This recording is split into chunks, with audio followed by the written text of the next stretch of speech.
Welcome back in to Baseline Banter. Joining me on the baseline, as always, is Travis Wilson, Chris Smith. I am Colton Wilson. As is with every week, the baseline is presented by our presenting sponsor, Bound. Head over to Bound, Wisconsin. This is going to be a big next couple weeks as playoff basketball is here. Content is coming out on the boys and girls side. We just posted all the brackets for the WIAA girls basketball tournament. You can drill down, you can see them in a beautiful, user-friendly way on the app and on the webpage. As always, you'll find your statistical leaders, scores, schedules, streams, everything you need for the basketball season this year in Wisconsin. Head over to boundwisconsin.com. Fellas, it is here. I mean, we were just talking about mid-season playoff rankings 2 weeks ago, and now it's playoff seeds are live on girls. Well, as several people have pointed out, the mid-season seed release was not halfway season release. I mean, it was three in the quarters of the way, Sue. Yeah, it was mid, whatever, but it was not halfway through. So we are. It's only 2 weeks from the time that those mid-season brackets came out or seeds came out to now. So yeah, we're into the meat of it. It's it was an interesting week last week for me. Our Reedsburg Beavers, we had 3 away games last week, all of them at least an hour away, 2 of them an hour and a half away. Three of those. At least you days. weren't on the bus. Yeah. Although one of them, our freshman game, went into double overtime, and we played 2 5-minute periods. So that was bad enough, but got through it. So. That's a fireable offense. Yeah. Just looking ahead to what we got today, guys. We're gonna review and preview like we always do. Preview on the boys' side is gonna look a little different. We're not gonna look at the best matchups. We're gonna look at some of the conference-defining matchups that are coming up this week in boys basketball. Biggest topic of conversation that we're gonna talk about is those girls' WIA seeding. Those brackets were released this morning. The release show happened, and it's been a topic of conversation on the Twitters. A couple other topics that we're going to hit on. The boys selection show next week. We've got a couple updates to stories that we've talked about earlier this year, and then just a really cool one on the girls basketball side of things that I haven't seen, at least personally. But before we get into that, guys, Trav, you talked about your week. Chris, this past weekend, you just came from Wisconsin Badger basketball game. Yesterday, you were at the Slam at the Dam in Beaver Dam. You guys had a game, and then you got to enjoy some basketball. So how was the week? Yeah, I mean, it was a long week, having 3 games in a week, and obviously on Tuesday going into an overtime game, pulling it out. It's always nice to pull out a game like that in overtime, but it's always afterwards. I'm sitting here, I'm like, man, we just had an overtime game, and now we have a back-to-back Friday, Saturday. It's pretty challenging in a 3-game week in itself, but then to have an overtime game too to throw in there is tough. Saturday, obviously, we got a big win against a really good Monona Grove team who had been playing extremely well, and then got to watch some really good basketball afterwards. And I can't say enough about that event in itself. It's gotten better every single year. There's been some really great teams there, being a smaller, event, I guess, with not as many games as some other events out there, right? But man, even the first half of the Slinger Waupun game was entertaining. It was a 5-point game at halftime, and then Slinger decided to kind of turn on the Jets in the second half. That was really fun, actually, to watch them kind of just figure it out without Joey Conan playing. The Seymour, drawing a blank right now. Seymour and Lake Mills. Sorry, that was a great game to watch. And I got to sit there next to Freedom's head coach Andrew Gibbons and watch that game, which was a lot of fun as well. Obviously, because he has a lot at stake in that game too, right? And just hearing a little bit more about those teams and getting to see those 2 great teams play each other. I mean, that game could have went one way or the other, and those guys were absolutely exhausted after that game. Absolutely exhausted. Those guys played so hard. And then I was really impressed with just shot making ability throughout the day by some players on teams. Like in the Freedom Lakeside Lutheran game, Lakeside Lutheran was just hitting shots early on and staying with it, and they even took the lead sometime in the second half. But then, the Donovan Davis factor kind of just took over from there. The athleticism that he has compared to somebody who like Wes Ron, who is a great player, but just not the type of guy that can handle Davis and his ability, right? But the kids on Freedom, those guys, they have 5 or 6 guys that can just hit perimeter shots. And Davis is maybe one of the best passers I've ever seen. He just finds those guys. He's so unselfish. But don't get me wrong. I mean, I think he still ended up with 26 for the game and probably had 15 boards and 6 or 7, 8 assists. I don't know. But he was just an absolute force down the stretch for them. It was just too much. And, even the last game of the night between Beaver Dam and Monroe, that was a game where, Beaver Dam and Monroe were like throwing punches early on with each other. And then Beaver Dam went on a run, and then Monroe went on a run, and then Beaver Dam made the last run to kind of close it off. But there were some really, really exciting games. The first game of the day too, between, Watertown and Waukesha South, like people were like, oh, looking at those guys' record and like the things that they, have been struggling with this year. That was a great basketball game that ended up changing scores a ton. Both of those squads surprisingly have pushed. Like Watertown's pushed Wanakee twice. Yep. I think Waukesha South's got a surprising eye-opening win. I'd have to look it up in the Classic 8. So, and the thing with Watertown is that they've left some wins on the table because, like you just mentioned, the Wanakee thing, but they had a double-digit lead against Waukesha South as well later in the second half, and Waukesha South, tip your cap to them. They were able to go on a big run and take the lead and kind of put them away. In the last 8 minutes of the game, I think there was a 20-point swing. So it was just a great day of basketball, and somehow my children were able to talk my wife into sitting in a gym, all 5 of us for 6 hours, which is tremendous. I can't believe that she went for that, and then she went to the Badger women's basketball game tonight too, which is very unlike her, I will say that. But I'm grateful for the family time, obviously. Coach, before we move on too far, I want to ask you about Monona Grove, a young team. They've got one senior that is, in their, I don't know, their top 8 scorers or 10 scorers are non-seniors, including a freshman, Jaden Jackson, 6'8", averages about 6 points, 4 rebounds a game, one of the top 5 freshmen in the state of Wisconsin. Just quick thoughts on him and, his development potential down the road. Yeah, I think they're going to be really good next year because then they get the older Luchetti kid back. His little brother, who's a sophomore this year, he has been coming on big time lately and continuing to get more and more minutes. And he's kind of becoming the leader of that team with his brother out. So next year, having those 2 guys back together, I'm hearing sometime towards the beginning of summer that Austin is going to be kind of back in full gear, which was nice to hear. And then, the Jackson kid, you can just see the potential bleeding out of him. He's still pretty raw in a lot of different ways. But I mean, that's expected as a freshman, right? He's really big. I mean, he doesn't have the body frame of a 14, 15-year-old kid. He moves really well, gets up and down the floor really well, is a force, on the glass. I think once he starts to figure out the speed a little bit more of the varsity game defensively, and it gets a little bit more comfortable that way, I think he's going to be a real big problem. And I'm happy that we played him this year and not next year. I'll just say that. But, Coach Z over there's got things rolling in the right direction, and we just happened to, play one of the better games of the season against them on Saturday. Chris, you talked how you were all basketball this weekend. I took yesterday off. I know you got mad at me.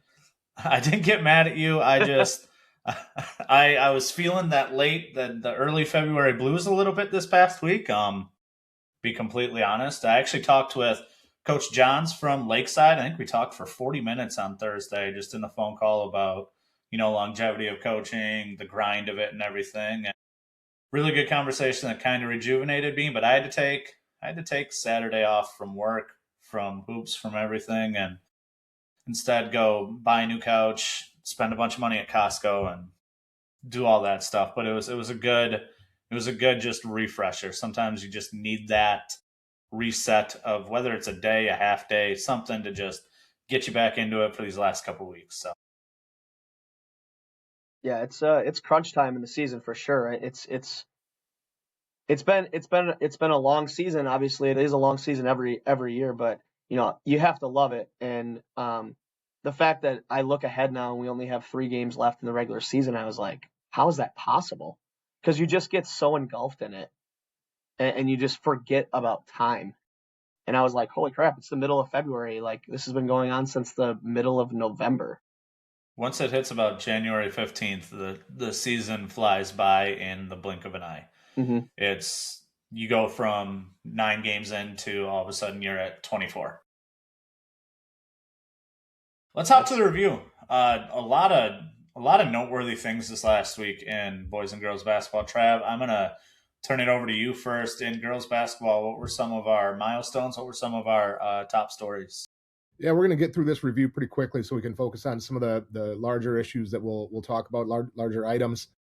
Girls basketball, 1,500 point score. Jordan Jaglinski from Assumption hit that 1,500 point milestone, and then several on the 1,000 point, including a couple of sophomores, which is interesting to see and certainly leads to some big things for them down the road. Aaliyah Schwem from Viroqua is one of those sophomores that hit that mark.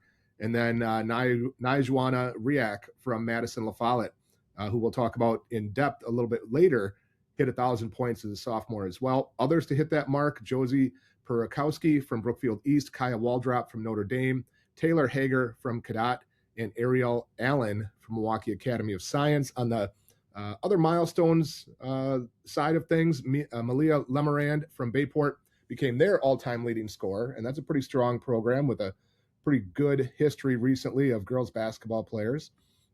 And then a few noteworthy results. Tuesday, we had some big time games, including, 2 of those teams that we've talked about all year. And Oostburg really staked their claim as perhaps arguably the best team in the state, regardless of division, as they beat Arrowhead 69-60. Oostburg has taken on pretty much all comers except for Tosa East. That's the kind of that one marquee type game that we will not get to see in girls basketball this year. Otherwise, pretty much all those other teams have already played each other, and we haven't even started the postseason yet. But speaking of Tosa East, they had to go to overtime against Brookfield East on Tuesday, the same night, and won 63-59. We'll talk a little bit more about mythical champions and all that other stuff later on. Don't want to soil the regular season too much, but a couple big results there. And then how about Hartford? They got a couple nice wins last week over pretty highly regarded programs. Coach Daniels, who we had on a couple weeks ago, took down Whitefish Bay in a North Shore Conference game. And then I think it was Saturday, beat Hortonville, a solid team out of the FBA. So some pretty good results there, which sets up when we talk about preview later on in the show. We'll go through some conferences that have essentially conference championship games in this last week of the girls basketball season. I know you're going to go through some interesting conference races on the boys side, Colton, but that is going to be really fun on the girls side as we focus on those last few games and preparation for the tournament. Real quickly, we are still at 7 undefeated teams in girls basketball. Stays the same from last week. Tosa East, Oostburg, Wittenberg, Burnham Wood, Wisconsin Dells, Partyville, Oliva Strum, and Webster. So that's a thing of note. 7 undefeated teams going into the tournament. Keep that note for future reference. Chris, boys side, we had quite a few 1,000-point scores and other just notable milestones hit. Why don't you go through them? Yeah, we have 14,000-point scorers that we're going to look at here, which is pretty incredible. You feel like, oh man, I mean, it is the time of year, right, where it's going to be more and more. But at the same time, like, it's that time of year where guys are trying to scoring more and more, especially upperclassmen, right? Yeah. We got Lucas Hansen from Hayward, Trey Resch, Arrowhead, Jacob Mislich from Franklin, CJ Dummer from Blair Taylor. Man, I apologize to a couple of you guys coming up here. Give it, Chris. Give it. I don't think I can do this. Canoe Anawanope, is that right? Menominee Nation? I don't know. Seems right. You said Colin it. Colin Branch from Milton. I actually was watching that game when it happened. Which I'll say this, right? Like, for that one, he scored his 1,000th point, and they called a timeout because it was towards the end of the game, and it was a close game, and they were it was against Monona Grove, and there was no acknowledgement other than the guy came over the loudspeaker and just said, Colin Branch just scored his 1,000th point, and that was it. So, some teams go all out, some don't. Who knows how I would have dealt with that at the end of a game in a couple possession games. Who knows? I don't know. It's a weird thing.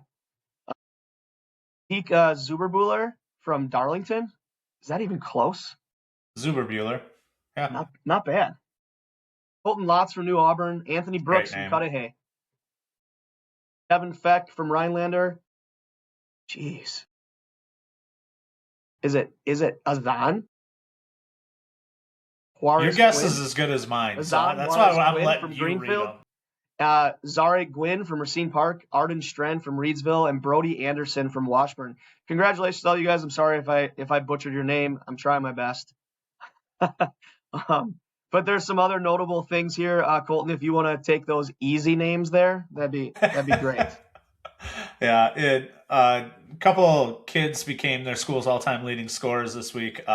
Sam Petroff at Racine Lutheran, he's the school's all-time leading scorer. He's got just over 1,600. Jamison Beeman at Oconto Falls became the school's all-time leading scorer there. I didn't see for sure if it happened, but I know that Brandon Wagner over at Turtle Lake was very close to 1,000 rebounds. I didn't see a post whether or not he got it or not, but he was on track to get there Friday night in their game. A couple of coaching milestones that were hit. Mike Geyer out of Neilsville got win 200. Pat Clary out of Brookfield Academy got his 300th win.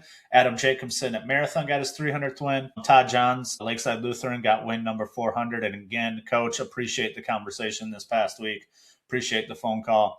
And then Rob Bossart out of Spring Valley, he got win number 500. So something that I've been doing, something that I started last week is just making sure we're getting that stuff categorized where we can maybe put it in an article form of all the milestones that were hit this year / records broken. 500 wins. Wow. Yeah, Chris, I sent out that email this week about milestones that were hit. Why don't you tell Trav what milestone you hit this year? I don't know. What are you talking about? He said I hit. Being able, I don't even remember what I said. It's something about being able to. It was like surviving 10 episodes in between the Wilson brothers on the baseline. Between the Wilson brothers, yeah. I knew I was like, well, this is too easy. I have to say something back to this email. Vinny had a really good response too. He told me about that. A couple other things that happened in boys basketball. I want to shout out Jaden Schaap, our junior point guard. He had a 30-point game.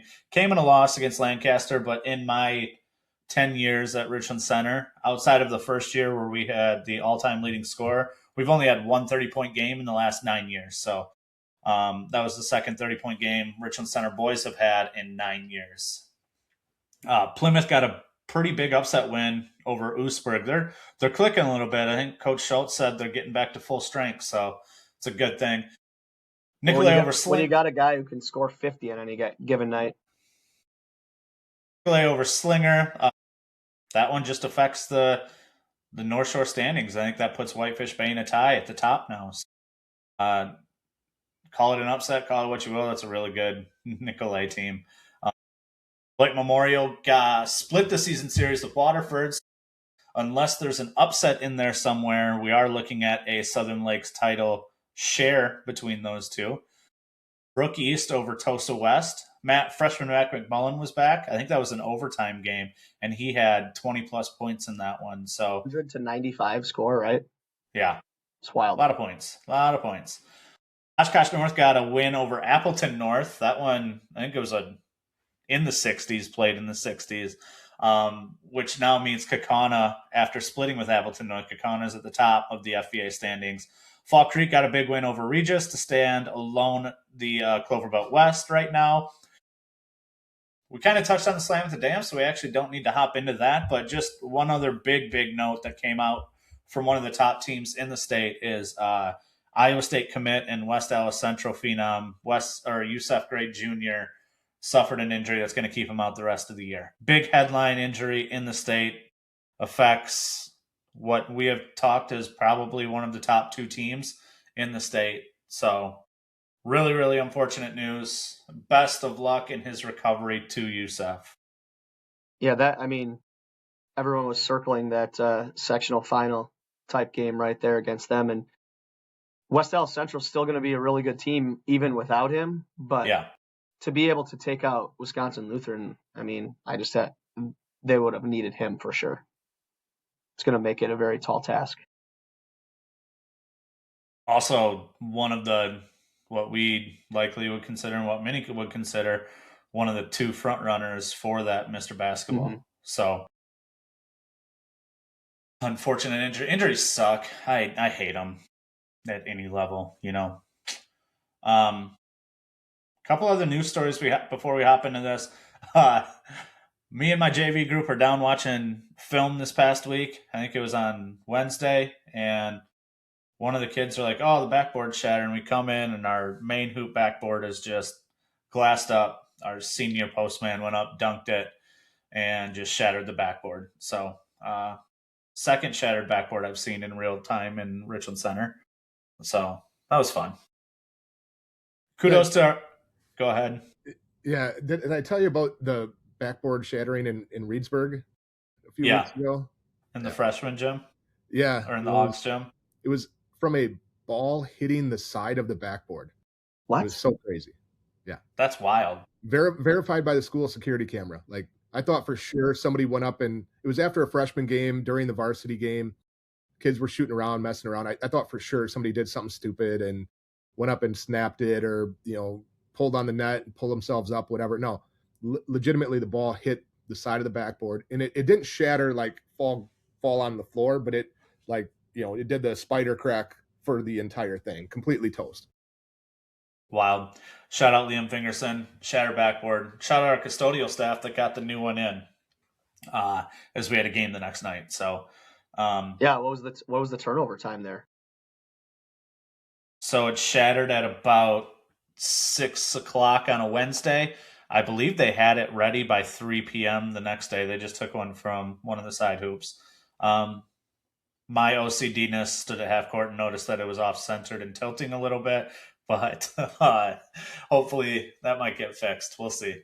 But kudos to the staff regardless. Obviously, we watched a game that was played half court because of a broken backboard in another state this year. Yeah.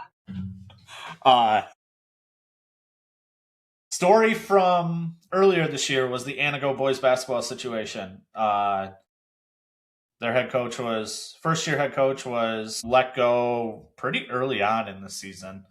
And we had heard that the starters had decided to sit out that following game. There had been protesting, so to speak, with kids wearing shirts in support of that fired head coach. And then Trav, just this past week, we had heard that, I don't know if it was the whole varsity team, but quite a few of the varsity team, and I believe the interim head coach, all stepped away, which it sounds like then the plan moving forward, they moved forward and played a game, at least one game in the rest of these games with JV1 and JV2 kids. Yeah, that's not pretty. And that first game happened to be against a really good Mosinee team. That was, I think the score was like 110-32 or something similar to that.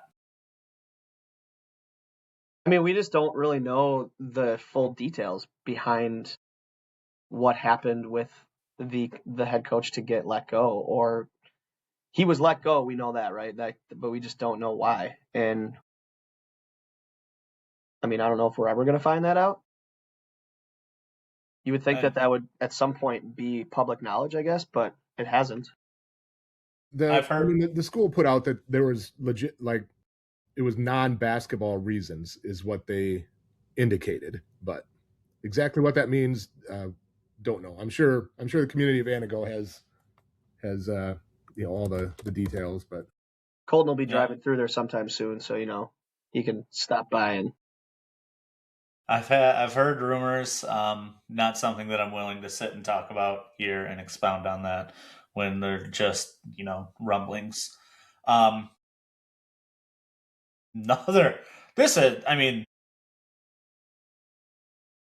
Riyak dunk, Trav. Yeah. Earlier this week, excuse me. Again, we talked about La Follette sophomore Najiya Riyak being 1,000-point scorer. She threw one down in a game, and a breakaway opportunity against Madison East, and kind of got some talk going on social media of, is that the first time any girl has dunked in Wisconsin high school basketball history? And I don't recall others doing so. I think it would have been a pretty big deal had they done so. There was a mention, somebody had mentioned they thought that Nicole Griffin from Milwaukee Vincent, who was a star there back in the late 2000s, around 2010 period, and perhaps Helen Johnson from Milwaukee, Washington had done it. Again, I don't recall that happening.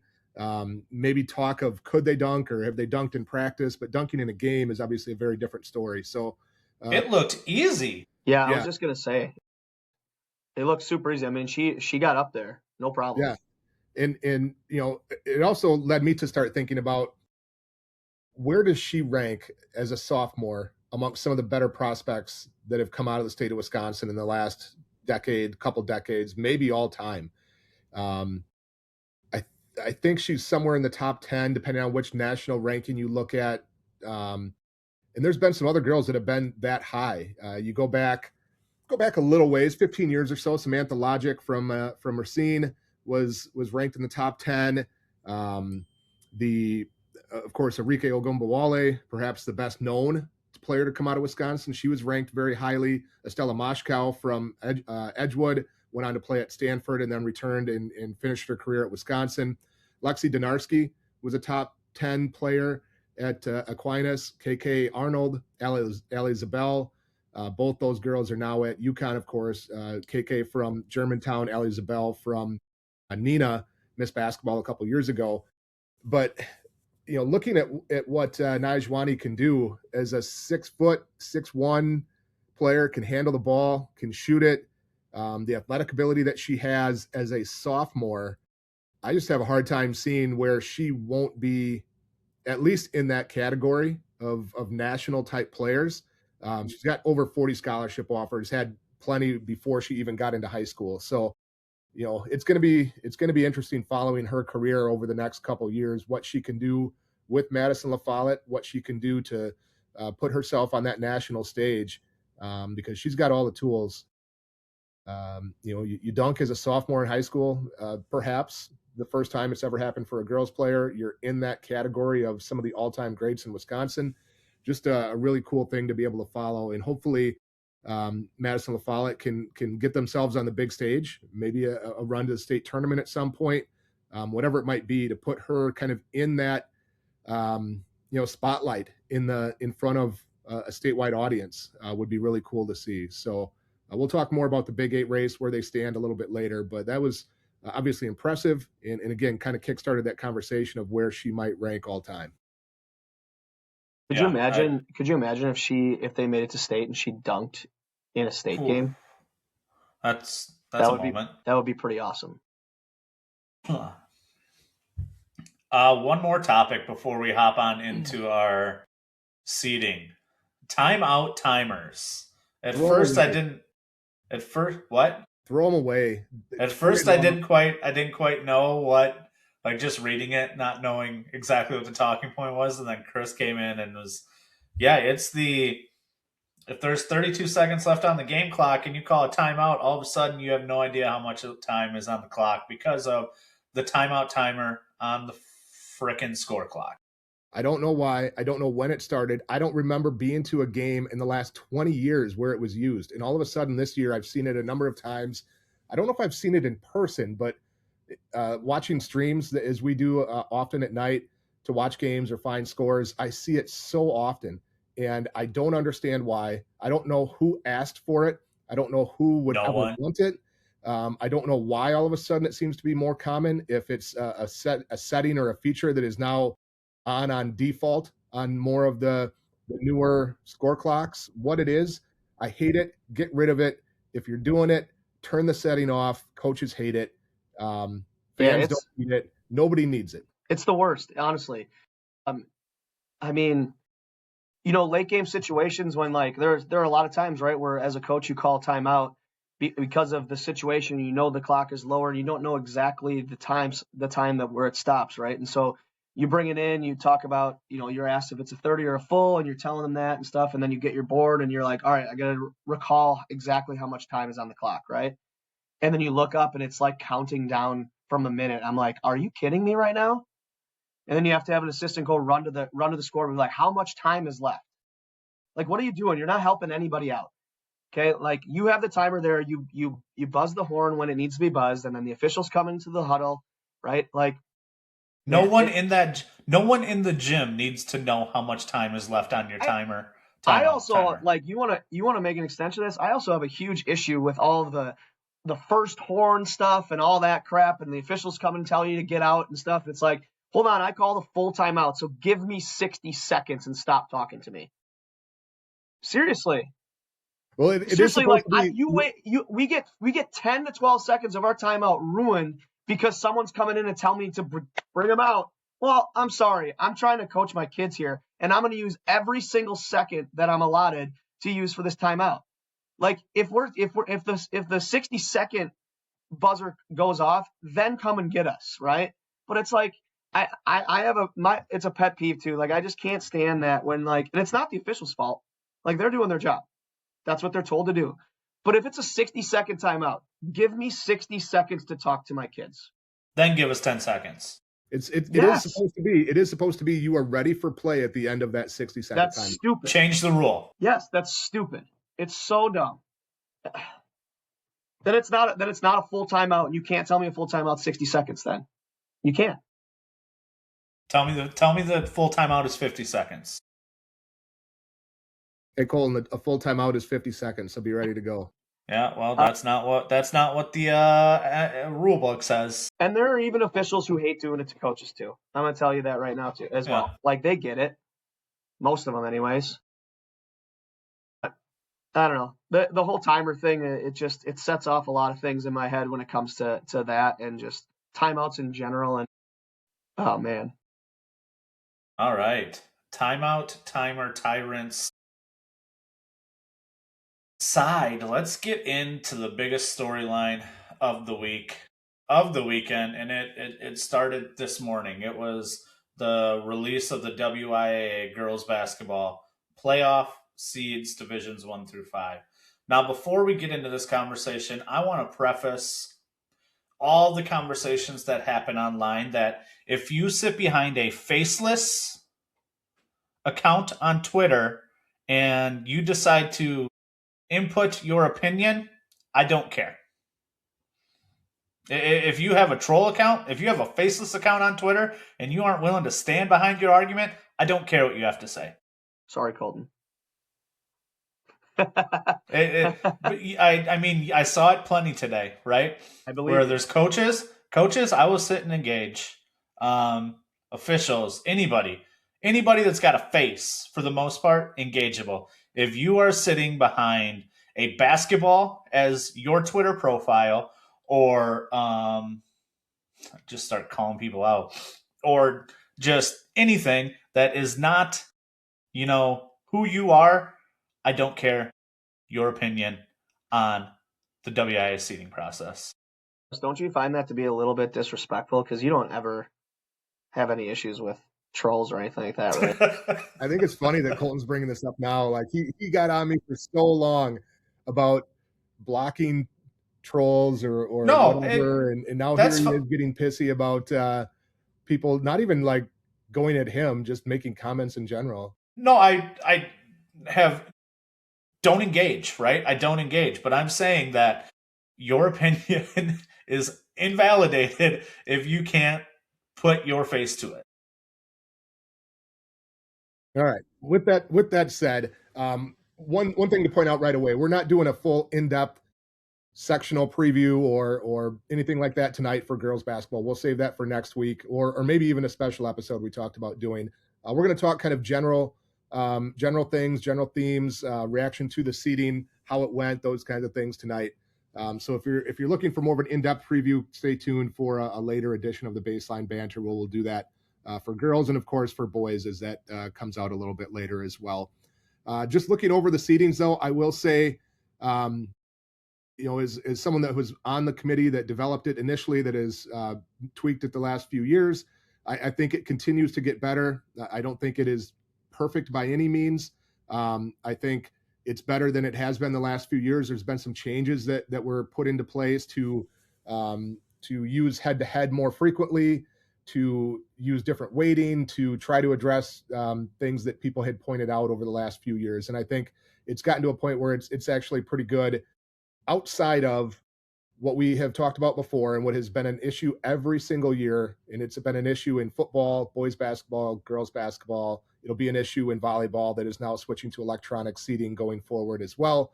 It is some of the Milwaukee area schools and especially the Milwaukee City Conference, as well as some of the smaller like charter or private type schools that live down in D4, D5 that often don't play a full schedule.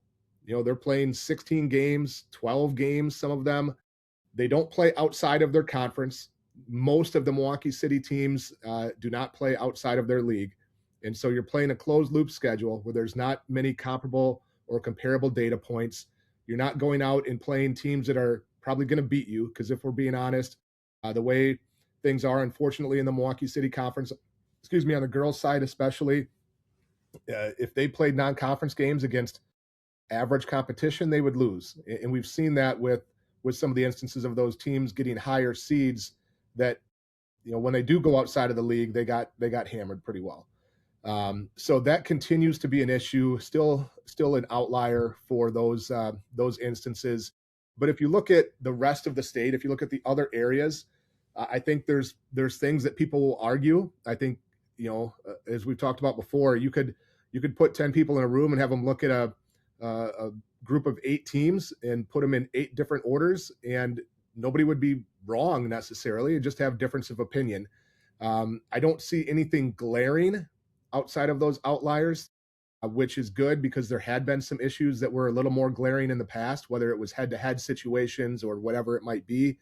There was one instance that was brought forward that I understand why it was kind of an issue. Hudson and Eau Claire Memorial are seated in Division I in the same group. Hudson beat Eau Claire Memorial twice in the last week or two, has more wins, and Eau Claire Memorial is ahead, however. And, looking it over, I think there's a few things. Ahead by 3 spots. Yeah, 4-7, right? Yeah. Eau Claire Memorial went out and challenged themselves in the non-conference. They did play a pretty solid schedule outside of their league. And I think that is a big piece to it. The other thing I think that comes into play, there was a change this year where if you played bordering out-of-state opponents, those records were actually used in your opponent's record, right? So if you played quality out-of-state competition, now you were getting the benefit of that. Previously, it was just considered a 500 opponent, because you don't necessarily know that information.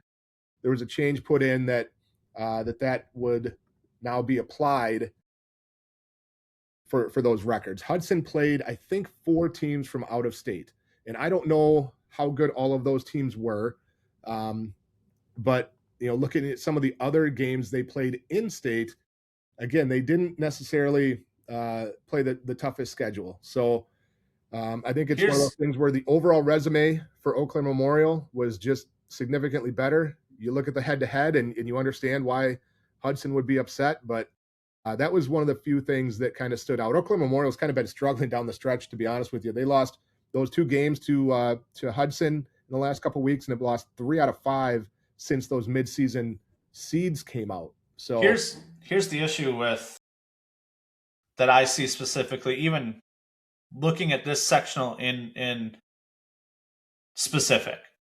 You have the Hudson Eau Claire Memorial comparison, where Eau Claire Memorial went out, tougher schedule, got the higher seed, 3 seeds higher than a Hudson team beat them twice. Now, if you look at the top 2 seed, or if you look at the top seed in Stevens Point and Notre Dame compared to a Kimberly team whose strength of schedule was much, much harder than a Stevens Point team, that's where there's an inconsistency in the strength of schedule argument, in the way that it's formulated, in everything with regards to that. Because in the same sectional, you can argue for and against strength of schedule in 2 different instances. Well, I mean, first of all, that sectional is loaded. I mean, even if you went back to the old school in-person coaches meeting, that would be, I mean, there would be arguments, full-blown arguments going on in that meeting. Look at, I mean, you top to bottom, man. You even have like some solid teams there in the 8-9 game. You know, like Hortonville's no joke, and they're an 8 seed. Yeah, we'll talk about this a little bit later, because we do have a couple comparisons we'll make. But yeah, Hortonville is the 9 seed, and in the Bound Power Index, they're actually a 6 seed. So there's a little bit of a discrepancy there. So my argument, Trav, is that strength of schedule, we don't know the consistency in it. If it can be used as an argument for Eau Claire Memorial, why is it not being used as an argument for Kimberly? Well, and is it just weighted a lot less than some other things? Like we don't know. It's weighted heavier. I mean, the largest components are your opponent's piece to it. Like your opponent's win-loss record. I mean, not that one thing in particular, but if you look at the criteria, right, for what goes into the seeding formula, it's your Travis, opponent's. you just want to read the criteria so everybody knows what we're talking about? Yep. So the electronic seeding will be based on the following factors. This is from the WIA's tournament regulations: opponent's winning percentage, opponent's winning percentage, defeated opponent's winning percentage, and defeated opponent's winning percentage. Your own winning percentage is in there too. I don't know why it's not listed on the factors, but I mean, if you look at the 5 or 6 components that go into it, almost all of them are some kind of strength of schedule component. Now, people might not like how they are weighted or feel one thing is different over another. One thing I will say is that the defeated opponents was something that was important for the committee to get in there, feeling like it shouldn't just be enough to play a tough schedule, that at some point you should be rewarded or given a benefit for actually defeating tough opponents. I agree. That makes sense. If you beat a good team, right, you get your own winning percentage part of it. But you also get your defeated opponent's winning percentage piece goes up to it, and that's something that I've always felt was important, because I hear all the time people say, "Well, we played a tough schedule. Well, that may be, but there's a lot of times that teams play a tough schedule, but they don't actually win the games. And so the idea again was to put a piece in there where it's important to win against a good schedule, not just play against a good schedule. So the other thing I'll say in regards to some of these, we don't know how close some of these were. Like these may have been situations where, the top 3 in that group of Kimberly, Stevens Point, Notre Dame, it might be, extremely close where, one result different for any of those teams would have made a change in that order. And again, if teams are extremely close and it's almost kind of a, put the names in the hat, then so be it. I understand probably Coach Lepisto is not pleased. He's often not pleased with how his seed has come out over the years, because they do go out and test themselves and play a very good schedule. Unfortunately, they came up a little short in a few of those key games with Pewaukee, Tosa East, Arrowhead in the non-conference. They had good non-conference wins. They beat Brookfield East. They beat Hartford, and of course beat some good teams in the FVA. But I can understand why they would be upset. But I also think that, I'm guessing the margins between those teams were pretty thin. Yeah, and that was nothing to take away from a Stevens Point or a Notre Dame whatsoever. I think all three of those teams have sat in our media poll top 10 for as long as I can remember. I consider them top 10 teams in the state. But just looking at it, with that argument of that strength of schedule, it's at times it feels inconsistent. And it may be because it just may be that we may think the strength of schedule is one thing. Now, with the bound power index, it's easier to give value and give, kind of a hard number to strength of schedule. For a lot of times in on the committee, we would get correspondence that the WIA would get, about this situation or that situation, and people would email in, I had a better schedule than this other team, and I was seated below them, and the WIA would run the numbers, and like it was wrong. Like the strength of schedule, if you look at the components of winning percentage and that kind of thing, it was not the way that coaches would say that it was at times. So, but there is a different way to quantify that with the bound power index that I think is kind of interesting. I will say, not to go too far off topic, but I was just at the baseball coaches clinic on Friday, and it's interesting because we're going to be doing a lot with the baseball coaches, and they are still doing seeding meetings for their playoffs. And I'm really curious how often the bound power index is going to get referenced in some of those meetings. It's going to be interesting to see. It's not an official thing that the WIA lays out in what you're supposed to judge things on. But Chris, as you know, people throw out all kinds of stuff in those coaches seeding meetings that used to happen of why they should get whatever seed situation they thought. Yeah, and unfortunately, like there are too many coaches that went into those meetings and would try to manipulate how they voted certain teams so that they would get put in a better spot. That's probably one of the biggest issues with it, right? Is like not thinking logically and just being fair. Everybody was thinking selfishly, and that it ended up imploding in itself. So before we hop into that coach versus computer, because I think I just put that down as something, because plenty of comments today. Need to go back to coaches seating. Need to go back to that. This is a conversation we're going to have. Trav, what else stood out in specific with the girls' side of things? Yeah, again, I want to get to those comparisons. Do you want to do that before that conversation, Colton, or you want? Yeah, we'll do coach versus computer after. Let's hop into just the overall girls. Like let's look at this. So again, we'll hop into more preview of some of the matchups we might see down the road, some of the stronger sectionals, those kinds of things we'll do in a later podcast.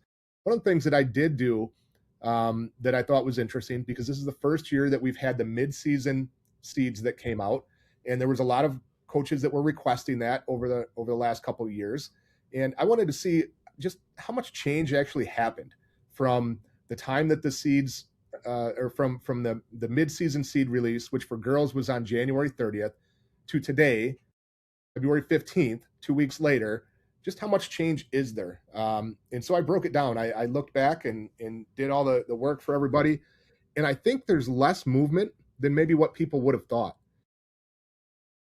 58 teams participating in the playoffs, and of those, 56 did not change at all from their mid-season seed. So that's 56% didn't change at all. 76 improved their seed by one spot. 65 dropped by 1 spot. So all told, 87% of the teams were either the same that they were in the midseason report or within 1 of where they were in the midseason report. Yeah. So that left 13% of seeds that changed by more than 1. And the biggest changers, there was one team, DeSoto, that improved their seed by 5 spots in their group.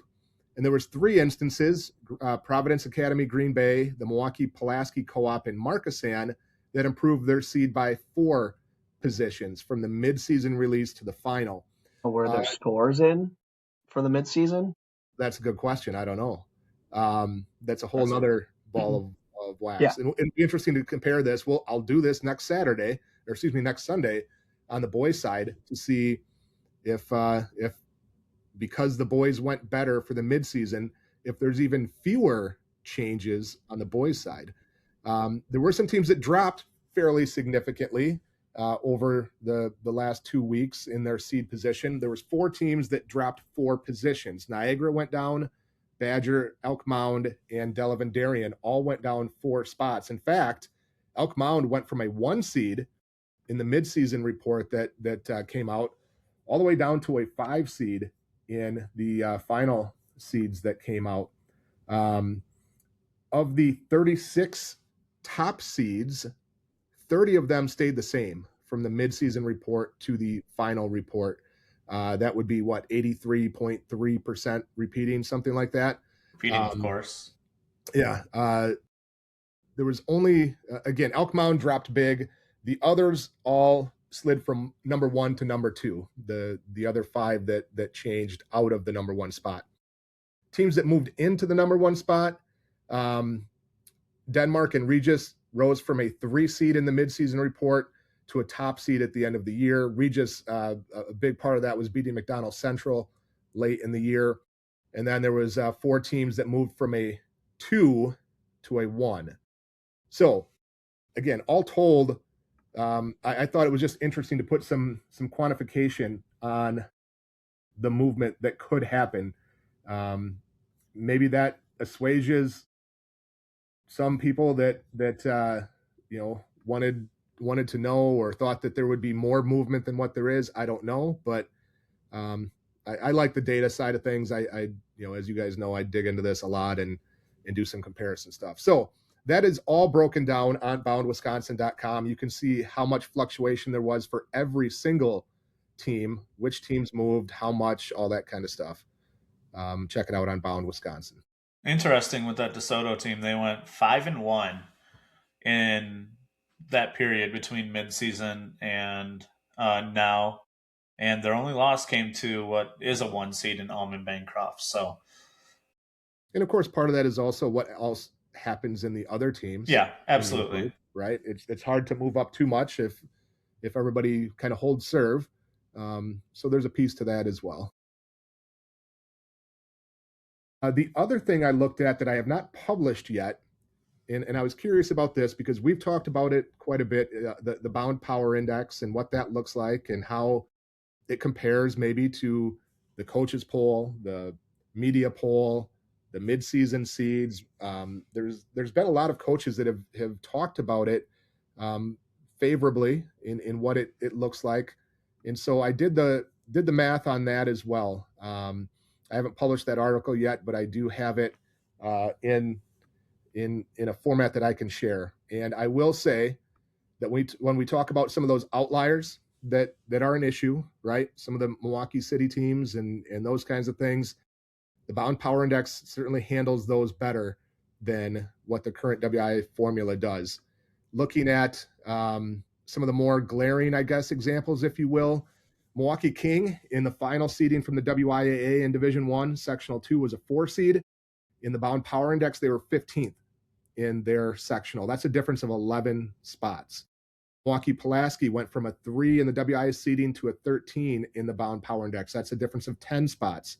As you can imagine, most of the teams that had significant change, where they were seated better by the WIAA than what the Bound Power Index has them. Most of them were MPS schools or kind of those small private schools in Southeast Wisconsin.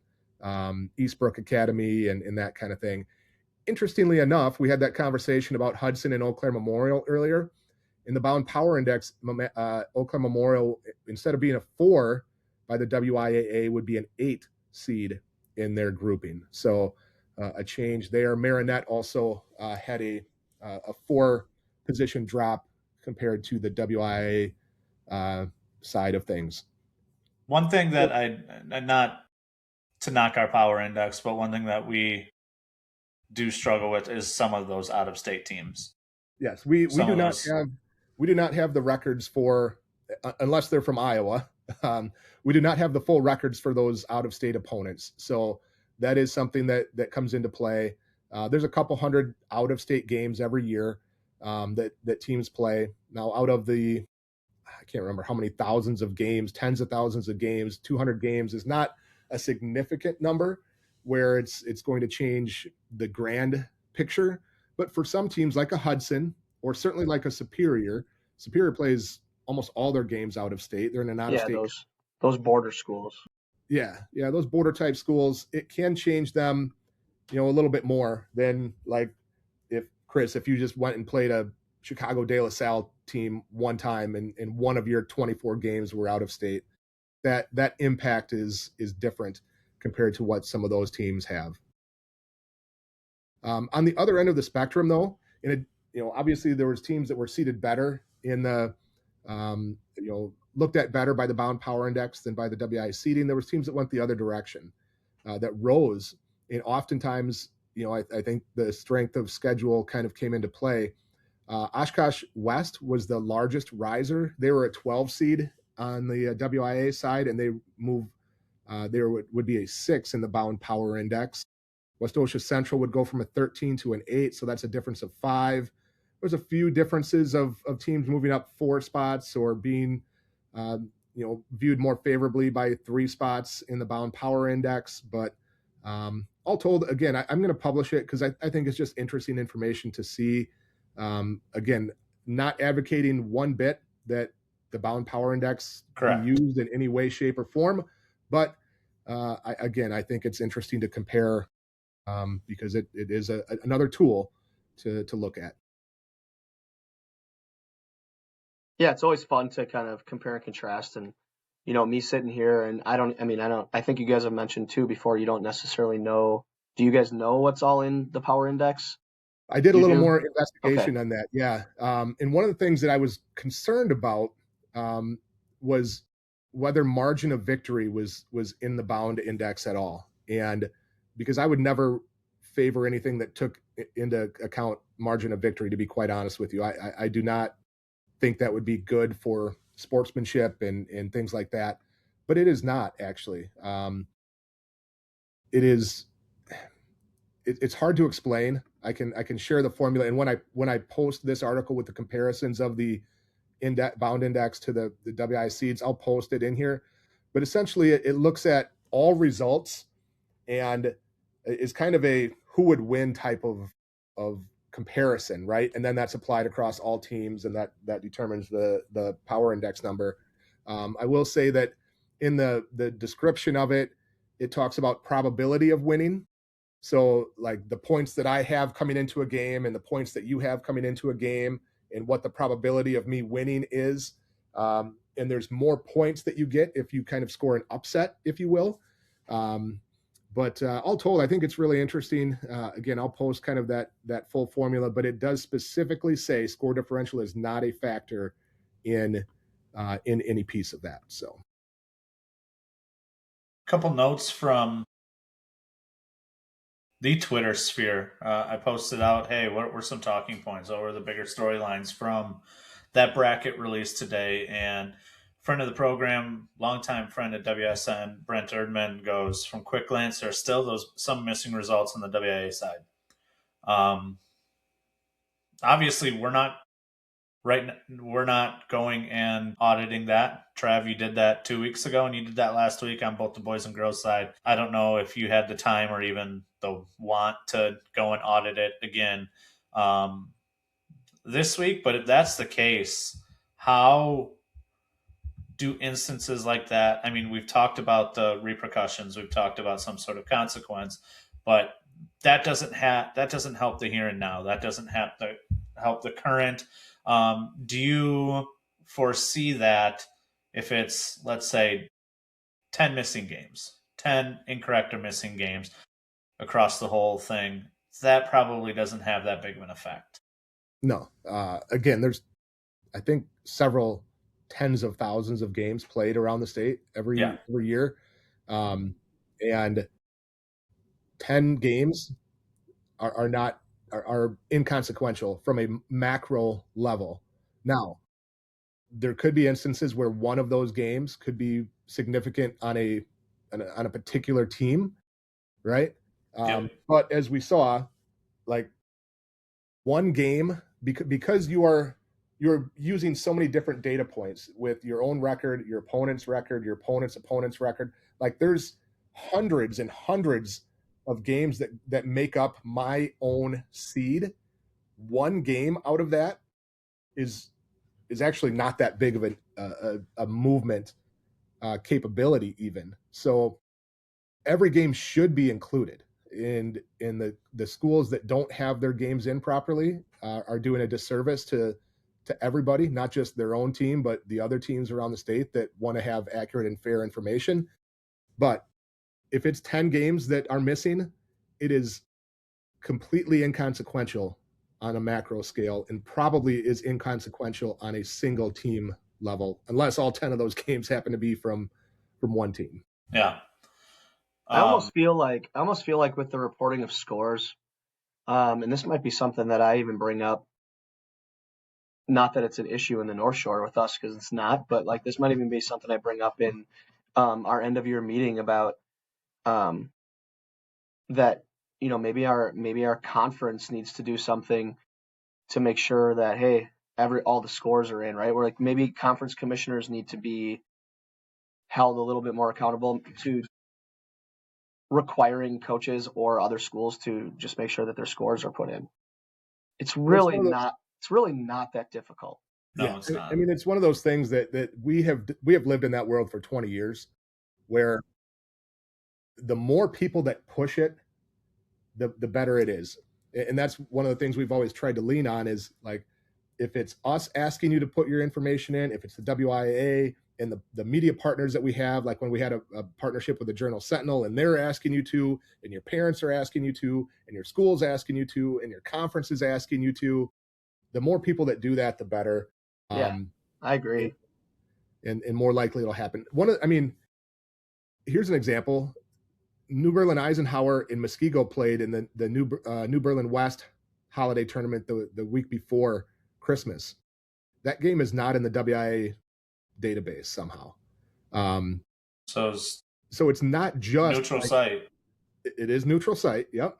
But it shows it's not just like kind of those problem schools, if you will, or like the outlier type schools. Those are the ones that have more frequent issues. I mean, if you think about the midseason one, it was Oostburg Notre Dame wasn't in one of the better matchups in the state. I don't get it. It just, and I'm not trying to badmouth anybody by any means. I don't want to be disrespectful, but I really don't understand it from a coach's perspective. I want to be as fair as possible across the board when it comes to stuff like that, and like, you're doing a disservice to your kids ultimately, especially if you're the winner of that game. How do you not put that in? Well, as you know, Chris, the schools, I don't know how many reminders they got from the WIA. Maybe it was just one, or maybe one before the midseason and one before the final. Yeah, it was a couple. It was more than one. Of verify your results. Go look at your schedule on the WIA Score Center to make sure. Don't just assume that everything is in there because you maybe have entered it so far. You never know what may have happened or what may have been changed by somebody else, or, you know, maybe your opponent put something in backwards, whatever it might be. Like, you are supposed to go in and verify your information regardless of whether you thought you were on top of it or not. We have talked in circles about this plenty of times, you know, and one thing that's infuriating from like a coach perspective is, as a coach, what do we preach to our kids? We preach, accountability and responsibility as two like really big talking points. And if we're not being accountable and responsible for some of our duties, then we're a little bit hypocritical. Hey, I love all the coaches that we have the privilege of working with. But one thing I've found in almost 20 years of doing this, there's oftentimes that coaches have a hard time following directions, the things that they're supposed to do, the things that they're told they're supposed to do. That's not anything new or uncommon. Things we saw, and we're just going to hop into it, right? Big argument is they take the logic and common sense out. The computers are wrong. Look at the Milwaukee Vincent. Look at these outliers. We need to go back to coach seeding. So let's hop into it. Coach versus machine. Human versus robot. Age-old question. Coach, Chris, I want you to start this conversation. When you hear let's go back to coach seating, when you hear let's go back to sitting in those seating meetings throughout the state, what's your first initial reaction? I just think that the two shouldn't be enemies. I think they should complement one another. I don't think we necessarily need to go back to the coaches' meetings, but I do think that there needs to be a human element to the electronic seedings, and we've talked about this previously, right? And again, like going full circle, there just needs to be a committee that's willing to make decisions when they need to be made. And Travis, you talked about this before, that it seems like there is some sort of group of people already in place that would be able to take a look at these things and be like, let's see what the computer says, and then we can put a little bit of logic in a couple of these things. And I think it could continue to improve because, like Travis said earlier, right, every year I feel like it is getting better. But at the same time, there are some very simple things that the computer gets wrong that everybody knows, even the people who are recipients of the better, outcome of it. I don't know. It just really mind-boggling. It's really mind-boggling to me to think that we have this great electronic system that keeps getting better and better, but all it needs is a little bit of human input, and it could be, I'm not going to say perfect because nothing's perfect, because we know that in the world of social media, everything's the wrong answer, right? But at the same time, like, we could continue to make this thing really great. We don't need to go back to the coaches' meetings. If they just maybe come out and say, here's the committee that's going to look over things and make sure that the computer spits out the right things. And here's the criteria we're going to look at when it comes to the quote unquote right things. And just be transparent. Transparent. Yeah, that last part that you said is where I would have been hung up on, right? If it's the computers and then we're just like, hey, humans, fix it if need to, but there's no sort of step or outline into that fixing of the process, that gets hairy. But if there is an actual, yeah, and I think that that's very doable. There just has to be a willingness for it, because I really do think that the computer is a great idea. I've swayed completely to that now, and I'm more understanding of it. But at the same time, there are some things that just shouldn't be the way they are in the brackets. And again, let's just make sure that we get it right, or as right as possible, for the student athletes. Yeah. If I have, this is like the Jake Ferguson was Barry Alvarez's grandson. Trav, you were in on seating meetings, like you've told us the last couple of weeks. Or not seating meetings. You were on. You were. I've never been to a coach seating meeting. You were on the committee. Sorry. I was on WIAA seeding committee, which Yep. is something you told us. That was the joke. I missed the punchline. Computer with a human element. If that is something that can be proposed, that is proposed, how would you see that going about? Like, what is logical criteria that can be put into place to bring in a human element? Well, I think I would not be in favor of it, to be quite honest with you, from the standpoint that I think it becomes a very difficult logistical thing to consider. As Coach Smith said, we know the ones that are wrong right now. Nobody is arguing against that. Our viewpoint from the committee was always, let's try to make the formula better. Like, that's the human element of trying to make the formula better and changing what goes into it or whatever to get to a better Maybe outcome. head-to-head needs to meet a little bit more. And that has been increased significantly. This year it was increased significantly. There is still a question of how much head-to-head should factor. Right now, just for everybody's clarification, head-to-head is evaluated for every consecutive seed. So every team in the state is evaluated for head-to-head with teams that are seated next to them. So if I'm a 5 There is no threshold. There is no threshold. If I'm a 5 seed in my group, the computer looks at, did I play the number 4 seed? And if no, then it moves on. If the answer is yes, then it looks at, of those 2 teams, is there a result that is 100%? So if we played twice, did one of the teams win 100% of the time? If so, that team is seated higher. And if that means a seed has to flip, then that's what happens. There are situations every year, multiple situations where teams are seated consecutively where they all have played head-to-head. Sometimes it's 3 teams that have played head-to-head. There's been instances of teams or of situations where teams seated 4 in a row or even 5 in a row have all played head-to-head. And if there is a team that has played all of those other teams out of that group and has a 100% winning percentage, then they are seated first. But if it's one where I beat them, they beat the other team beat me, right? It could be an endless change of seed. So if that's the case, it just defaults to whatever the seed was.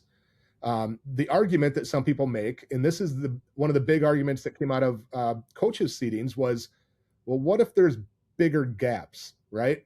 What if the raw outcome is I'm a 3 seed, Coach Smith is a 6 seed. We played one time. Coach Smith beat me head-to-head for whatever reason. I was a crappy coach that night. Should a 6 seed move ahead of the 3 seed? But then what about the other teams that had better resumes than that 6 seed? Do they switch spots? Like, how do you handle that? And that's, I think, maybe what you're referring to, Coach, of do those come into play more? And those were always different. People viewed those differently, and usually they viewed it whatever way benefited them more, right? Yeah. Of how much that went into play. Because there were times I remember under coach seeding situations where that's literally the Eau Claire Memorial thing that we just talked about. Yeah. Yep. And I don't see, I don't feel like that's a big enough discrepancy in the seeds, meaning that schedules probably came into play and opponents win-loss records came into play and all that stuff, right? And defeated win-losses. So I don't have an issue with that, Now, but now if we're strictly in a coaches seating committee meeting, those 2, I would almost guarantee those 2 are flipped. I don't know, man. Without looking at that strength of schedule. I don't know. I don't many think so. times. I will tell you, we would look at those results, and there would be a team that's, let's say 12-10, that all of a sudden got a 3 seed ahead of teams that had 3 or 4 game, advantages on them, all because that 12-10 team beat the team that was supposed to be the 3 seed, let's say. And they would just flip it, or they would move that 12-10 team ahead. Well, and that was part of the problem with the coaches meetings, because people did that because okay, well, I'll do that because it helps me. So that right there was the problem. Another thing too with like the human element is, okay, and I am not slighting them by any means, because I have a lot of respect for the coach and of this team, but Germantown beat Brook East twice, right? And this is on the boys' side. Okay, this is just an example, but I'm not sure. And correct me if I'm wrong. Maybe you guys know this. I don't know the first time, but at least one of those times, Brook East freshman McMullen kid did not play. And it might have been both times that he did not play. Like an instance like that, right? Should that have some weight? Because being in a million different coaches seating meetings in the past, not a million, but I've enough, right, throughout my assistant coaching career and going along with head coaches, like that became a factor. It did, yeah. Can you really just say, like, we're getting our kid back? That's just what happened. And like, so like the computer doesn't know if kids like that don't play, and those guys are game changers. I mean, maybe Germantown, like the example I gave, Germantown they're plenty good enough to win both those games regardless, right? Don't get me wrong, but at the same time, I mean, is that something that needs to be looked at? It's like, well, this kid over here, we got a Division I kid who rolled his ankle at practice and missed 2 games, and they lost those 2 games. And let's say that's, they go from a 4-loss team to a 6-loss team, and now all of a sudden they go from a 2 seed all the way down to a 6 seed because of it. Because in like a sectional like the one I'm in, that's literally what would happen. And I understand that argument, and that was used a lot in the coaches seating. That, as well as, well, we've won 5 in a row at the end of the year or whatever. Yep. I guess the thing is, number one, how do you quantify that within any kind of formula? The other thing is, where does that stop, right?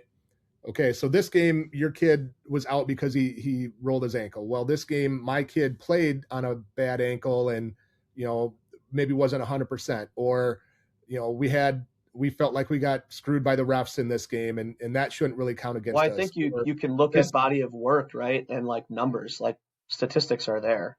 Yeah. You can look at the numbers. We played this team on a Saturday on a back-to-back after we played on the road Friday night, and that really, shouldn't be a loss for us, or it shouldn't be a full loss, whatever. Like, those are the kinds of things that I always worry about. It's hard to quantify. Of how do you quantify them, and at what point do they become, for lack of a better term, excuses? And it's justification, right? It's whatever I want to use to justify whatever I think I want to get. And I'm going to pull out all of those things at that seed meeting that the coaches used to do. All of our kid was hurt. We played back to back. We were better than this team, whatever. They tried it all, as you know, Coach Smith, at those seeding meetings to try to argue their case. But ultimately, body of work, is a big thing. Getting back to the idea of coach versus computer, though, I don't know how you do it effectively and efficiently. There's talk of an appeal committee, right, of some kind. I don't know how that doesn't end up being a nightmare of 200 schools appealing what their seed was. And then how do you review that efficiently? How do they make a determination? Like, if I'm on a committee, I don't think I would have the wherewithal to really dig into all of the components of why. And like, if you bring into filing an appeal, like, do you get to put in all of those rationale that we're talking about, right? I'll do it. Give me a paycheck. I'll do it. Like, I don't know. I would love that. That would be a lot of fun. In my opinion, that would be a ton of fun. There are plenty of coaches out there too that would love to sit and just sift through all that stuff. It seems like a lot of fun until you're in a position where you have influence like that. Mm-hmm. We get it already. We've gotten it for 15 years of people complaining to us about things that we don't even have control over. I've said it before. Like, I've been on that seed committee, get heat for that. I would never want to be on that appeals committee. They could not pay me enough to do it because of the negative that would come out of it. And again, like, if I'm looking at it, I would feel comfortable doing like 10 appeals to really dig into it and know it properly and give it the justification and everything that it deserves. And if you have 100 appeals that come in, like, how do you logistically handle that in the time frame that you need?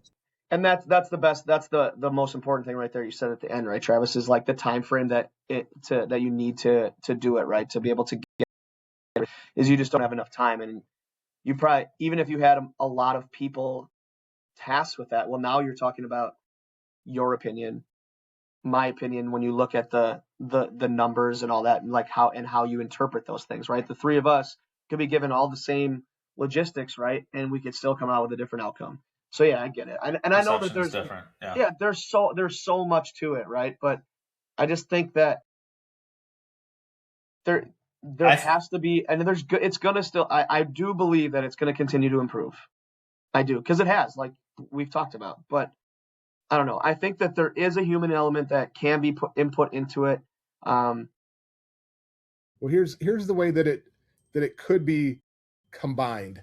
And I don't think it would start with the computer and then go to human. I think it would be similar to what they do in Minnesota, I believe, where they have the QRF, if people are familiar with that in Minnesota, which is a formula that was developed to identify and evaluate teams.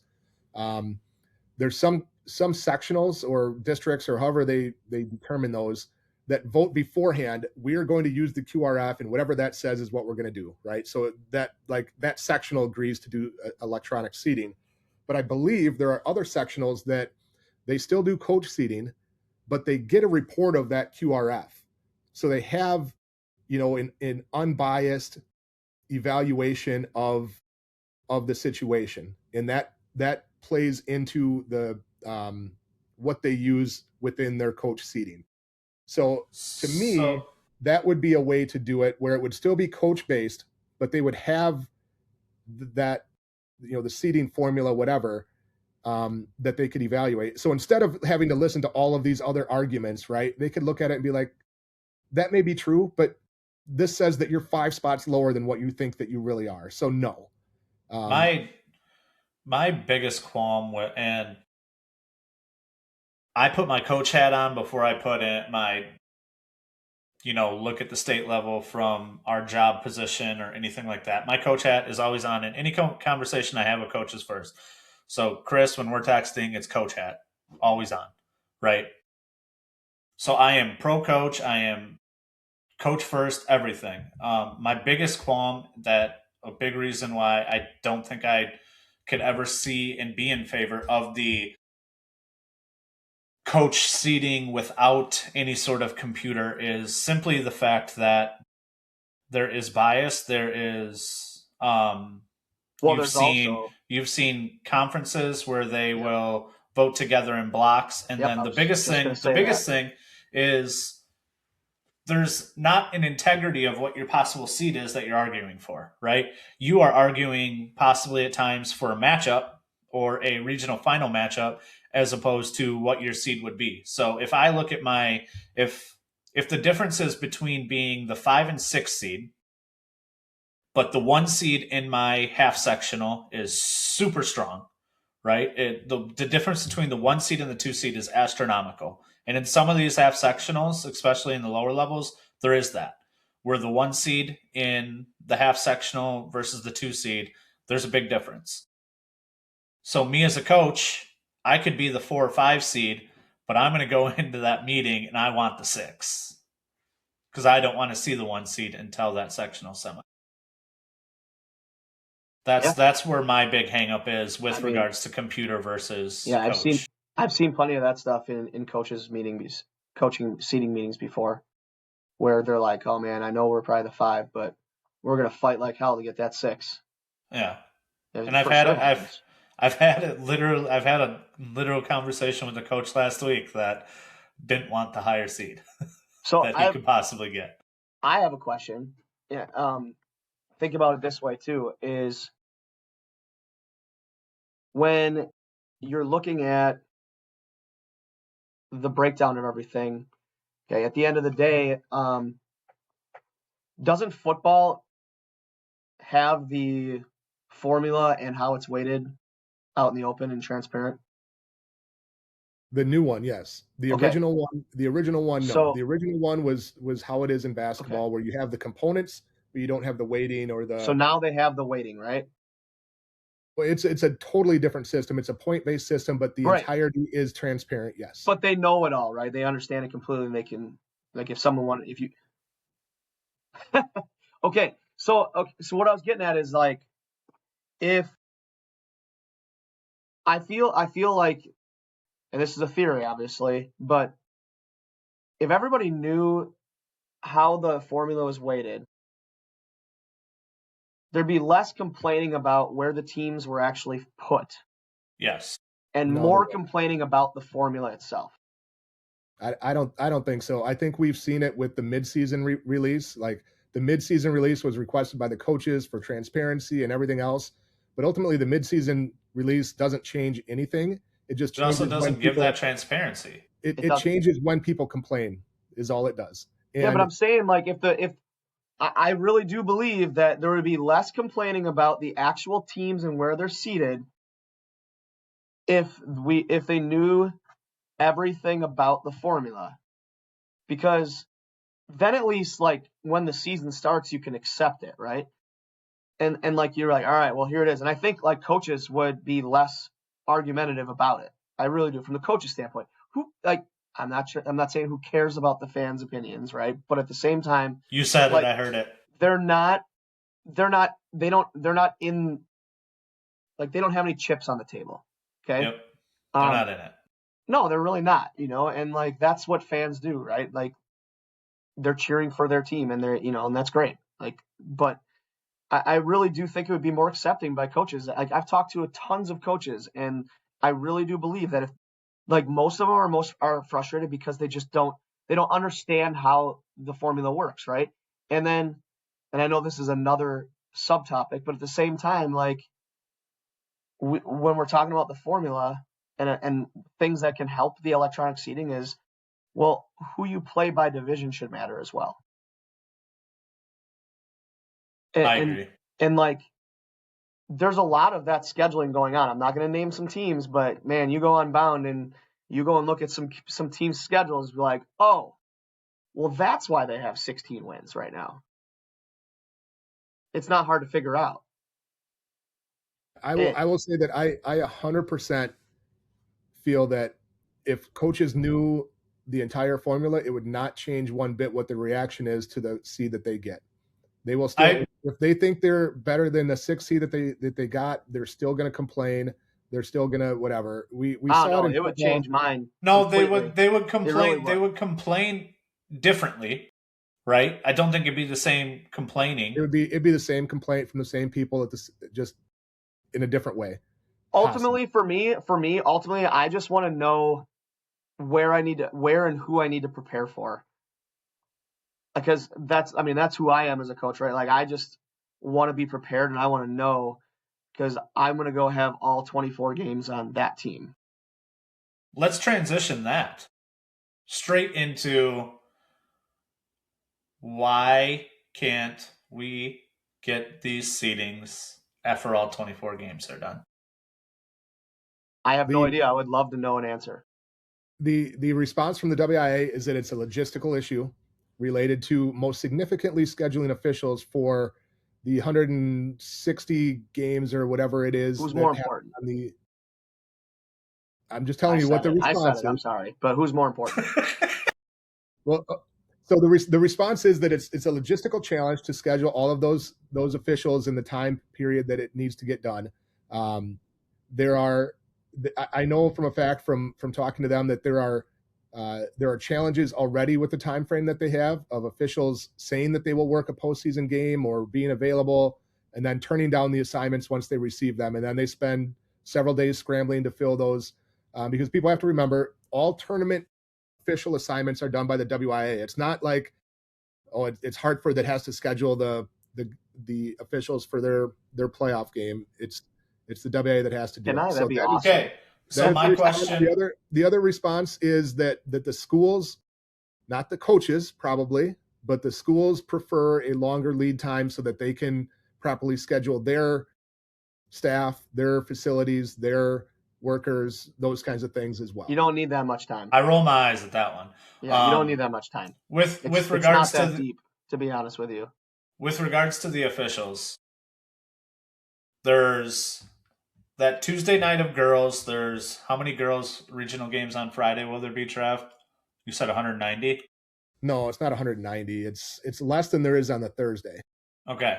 So that Thursday day, how many of those are officials are scheduled for those Thursday games right now? Before over the span of this week. So the Thursday, the regional semifinal games, officials need to be scheduled for those games, correct? And they are scheduled after the Tuesday games. So they are. So they give it. The officials have to respond if they are available for that day, and they are told to have that day available or whatever. The actual assigning of which game they are assigned to is not done until after for first round, not until after those first round games are determined. So you're saying going from Tuesday to Thursday that officials know that they will be assigned on Thursday. Yes. They don't know where. What is the big discrepancy with officials like needing all this time, right? Like I don't understand that. Like they get paid mileage too, don't they? They do. Outside of a certain amount, right? Like yeah. I mean, and if you're making yourself available, then you're making yourself available to officiate. And like where you go shouldn't matter a ton. It's not like they're going to put you 3 hours away. Well, the other thing is it's not just turning down specific assignments. It is they marked that they were available whatever time. I don't know when you have to have your postseason assignment or your postseason availability in by.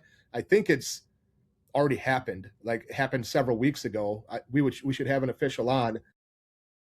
But they get assigned a game, and then they had already picked up something else, or they had already booked a college game, or whatever it might be. Something else comes up that they have to turn it down, and then it becomes a scramble to fill that spot. If you listen to officials, they will also tell you, and this is probably not the thing that you want to hear as a coach, but officials always complain that they're the last ones that are thought about in all of the processes as well, when it comes to anything.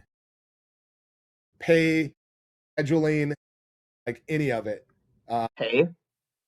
I know really? Your response, and I'm just saying they feel like they are the last ones that are thought of. Really? And whether that's good, bad, or indifferent, we have to remember that they are part of all of this as well. So I just sent a message to. I just need a minute to take in what you said, but I just sent a message to an official and asked him when you have to have your postseason availability submitted by, and he said December 15th. So it's 2 months ago already. I'm not trying to discredit the officials that's a long time, because... right? Like they know who's available. They know who says they're available, but that changes. And I don't know that they have to. What do you mean it changes? Explain that. What do you mean? So I might say I'm available on December 15th. Yeah, I'm available to officiate. And then in the 2 months since that time, something else happens. I get injured. I have a job change. I move. I pick up a college game. Whatever it might be. And now I'm not available. And that has to be replaced. And that's a really small percentage. But it's not. It's much more than you would expect. The WIAA has told me before that they have a significant number, and I don't want to quote a number because I don't know. Yeah, I don't remember if it's in the dozens or if it's in the hundreds of games that they get officials that they get turned back from when they send out the actual game assignments after the postseason is seeded and the games are set. I think I personally am. This official, we talked. I think we talked about. I don't know if it was Chris. I had this conversation with you, or maybe another coaching friend, where we talked about it. Get their availability, put them in regional pods, and then can you go from there on that Tuesday night, that opening weekend or that opening night? Because if I look at it on the boys' side, that night of girls regionals, there's only 30 boys basketball games. On a normal night on a Tuesday, we'd have somewhere near 350 games between boys and girls that are being played across the state. There's going to be 220. That's 130 less. If you take that times 3, that's 390 officials. Also remember that to referee in the You have to qualify. You have to be at a different level. Yep. You can be level 1 and referee a varsity basketball game, which means that you haven't even taken a test. You've just signed up to be an official. You can referee a varsity basketball game. That's very true, and I see it plenty in our area. I believe you have to be level 4 or above to officiate a postseason game. So that cuts your pool down. But going back to the idea of you get that pool of officials that is available, and you narrow it down this week to who can go, and then you make regional pods out of it. Is that something that would seem logical, doable? Where then this week you can set those seeds, and then the games get blown out on Saturday or on Sunday. You have a 2-day turnaround to get your officials seated, but you have them already regionally grouped. I mean, that they're pretty much regionally done anyway. Like, they're not sending guys from Reedsburg to Yes, that's what I'm saying. They're not doing that, right? So like it's pretty regionally based already. But like, I mean, and I'm finding out that officials have found out 2 to 3 weeks ago already what they received. So they know what games they're going to be. So they know the area already that they're going to be officiating in, and they know like, hey, I got a regional semifinal game. They might not know the exact game yet, but they know that they're already in. And so like, if they're not in, well, then they say, well, I'm not in type thing. My schedule has changed. So that's already taken care of. 2 to 3 weeks ago. Official on.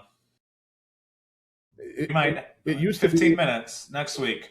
It used to be that the WIA would actually ask us, and this was like 5-10 years ago, the WIA would ask us around this time, well, maybe late January, can you give us an idea of like the top 4 or 5 teams in each sectional that you think will be the top teams, so that we can, it will help us as we start to set up officials for later in the tournament, and also sectional locations, which we haven't even talked about. If you look at the girls bracket, sectional locations are not even on there, because that's been a significant challenge as well, getting people willing to host sectionals. And then what happens if that team plays in it, and then they got to scramble at the last minute. So they've taken the step of just not even putting them out there. So that's the thing, okay? They're already doing it for sectionals, because sectional locations and game times get moved like crazy for all kinds of reasons, like you're just stating, right? So, like, you don't need that long of time to figure it all out.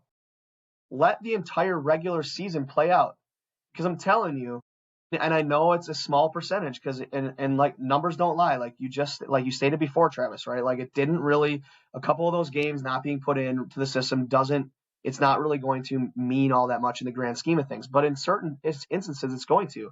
I mean, you can't tell me that things aren't going to change in the last week of a season, when there are multiple teams that I know in my sectional that are playing very, very good opponents, 2 different ones in the last week, and there is doesn't matter if you win or lose, because you already know your seeding. Like, and if this were a higher level game, like if it was like a collegiate game or a pro game, which it's not, I know it's really tough to even compare that stuff, but like, they'd be resting people. And they're definitely not giving anything out scout wise. Correct.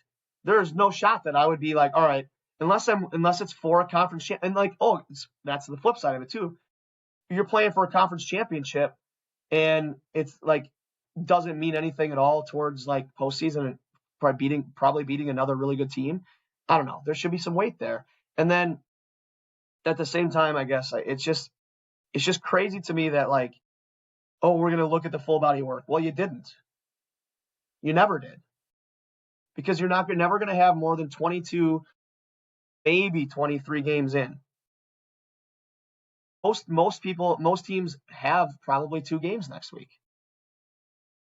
I before we put a pin in this conversation, I do just want to also clarify, we are not sitting here saying that we're anti-officials, that they're the last things on our mind. No. But We're not right even now, talking Yes, about you officials are. now. Yes, you No. are. If you No, had we're to not. rank them, you would put officials last. It's Well, if you want to talk about money, we can talk about money, and we can bring on an official and we can talk about it, because I don't do this for money. And if that's what you're complaining about, don't officiate, don't coach, don't do any of that stuff. Officials get paid more by the hour than we do. Hell of a lot more. Like, let's be honest. But no, this isn't anti. I think what Chris and I, don't mean to talk for you here, but I think our biggest thing is just we're thinking about our kids, our program. We're thinking in a selfish way, right, from a coach's perspective, and it is why can't all these games matter? Because there's 1 to 2 games on your schedule that just aren't going to matter unless it has conference implications. So that's where the argument is. Why would you even schedule a non-conference game in the last week of the season? Like, why? What is even the point? There's some They girl do. ones this week that are. There's coaches that do it intentionally that week because they don't want to.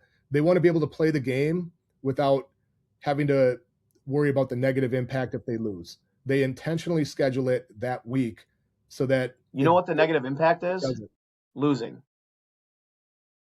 Like, I'm just teenage kids are so fragile anyways mentally. Like, it doesn't matter if it doesn't mean anything. I mean, losing is losing. And maybe it's different on the boys' side, but on the girls' side, we'll get to it when we do our preview. There are like a dozen or more high level non-conference games the last week of the season, and I would guarantee you that most of them are scheduled that week intentionally because they can feel free to schedule it without having to worry about losing. Love playoff time. It brings out the ugly. It brings out the beautiful. It's all basketball. That's Which one of us is ugly and which one is beautiful, Colton? I mean, all of the above. We all have our moments.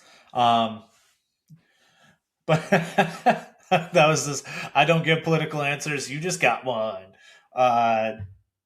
Just also as a reaffirmation to those faceless accounts on Twitter, I don't care. It doesn't matter what you say. Coaches, let's have conversations. But the guys that are sitting behind a basketball. Yeah, anybody that's involved with the high school game, man, like coaches, officials, like athletic directors, right? Anybody, WIAA, right? Any of those people that are affiliated with the WBCA, anything like that, right? Like, definitely comment.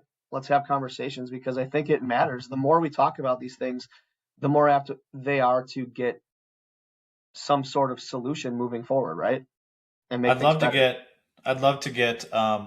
get an official, possibly just a short segment, maybe next week. 5 to 10 segment. I don't know if we could ever pull off a 5 to 10 segment with the way that we talk, but if we could pull off a 5 to 10 segment with an official next week, I think that would be a pretty good use of time and pretty beneficial. And then also getting someone from maybe like a LeVar Ridgway on postseason. He's going to be pretty busy over here over the next few weeks, but just that would be, I think, a pretty impactful and great conversation to have. Yeah, I agree. It'd be a lot of fun to have those conversations. Before we hop into our preview, is there any last notes with the seeding? Let the madness begin, man. Like, it's going to be crazy. It always is. One sectional gets blown up early, and then it's just everybody's all in then, you know? I'll throw this out there. Do you think that the seeding formula will be better for boys next week than it was for girls? Likely, because I think that we saw it on the boys' side, or on the boys' side compared to girls' side with the midseason, the data seemed to be more accurate. Now, to what extent that was on the girls' side with these final seeds, I don't know. But also, we've talked about kind of how there is a boys to girls. It's closer with everything with regards to that competition. Don't make fun of my hands. You're gonna talk about my hands and my fingers. I know it. I can tell by the smirk on your face. It's like the Ricky Bobby thing where it's like, I never know what to do with my hands. No, I have I have little pork sausages for fingers, so I get made fun of all the time for them. Trav, you usually post this around this time for around the football season, playoff season starting, but to all, and we'll repeat this over the next couple weeks. A lot of these kids are playing their last basketball game, so enjoy it. Play your butts off, regardless of how the season comes to this point. You don't get a lot of these memories, and you don't get to play with a lot of your friends and colleagues like this. Really, after graduation whatsoever. So Maybe I will do a reading of my annual article talking about raging against the dying of the light. Maybe I'll do a dramatic reading of that next week. But it's absolutely true. You're laughing about it. We'll replace Trav's trivia with we'll dim the lights and have you do a reading. I was going to have somebody with like a Dan Brunner type voice. Dan Brunner would be great. One thing I did note, Trav, as Chris, I think, is dealing with kiddos possibly. What we missed in our review was a weekly segment that we've had every single week this week or this year, and that's been the stat sheet stuffer. I'm going to go ahead. I'll lead it off with the boys' side. This one I took a little bit of a different approach with. Stat sheet stuffer is David Johnson out of Hillsborough. In a win this past week, he had 13 points, 19 rebounds, 1 assist, and 1 steal. But the stat sheet stuffer part of it is a little bit, it expands beyond the week. Over the last 9 games, these are his rebounding numbers. 18, 19, 19, 19, 22, 17, 8, 17, and 19. He's averaging 14.1 rebounds per game. I thought that deserved to be mentioned as a stat sheet stuffer. He's controlling the glass in these games. What's he doing only getting 8 rebounds in a game? Coach had to be so mad at him that game. Yeah, so mad. That's an awesome stat line, man. Having a kid who can rebound like that. Colin, how Trav tall on the is girl. he, you know? David Johnson, off the top of my head, I would guess around 6'4".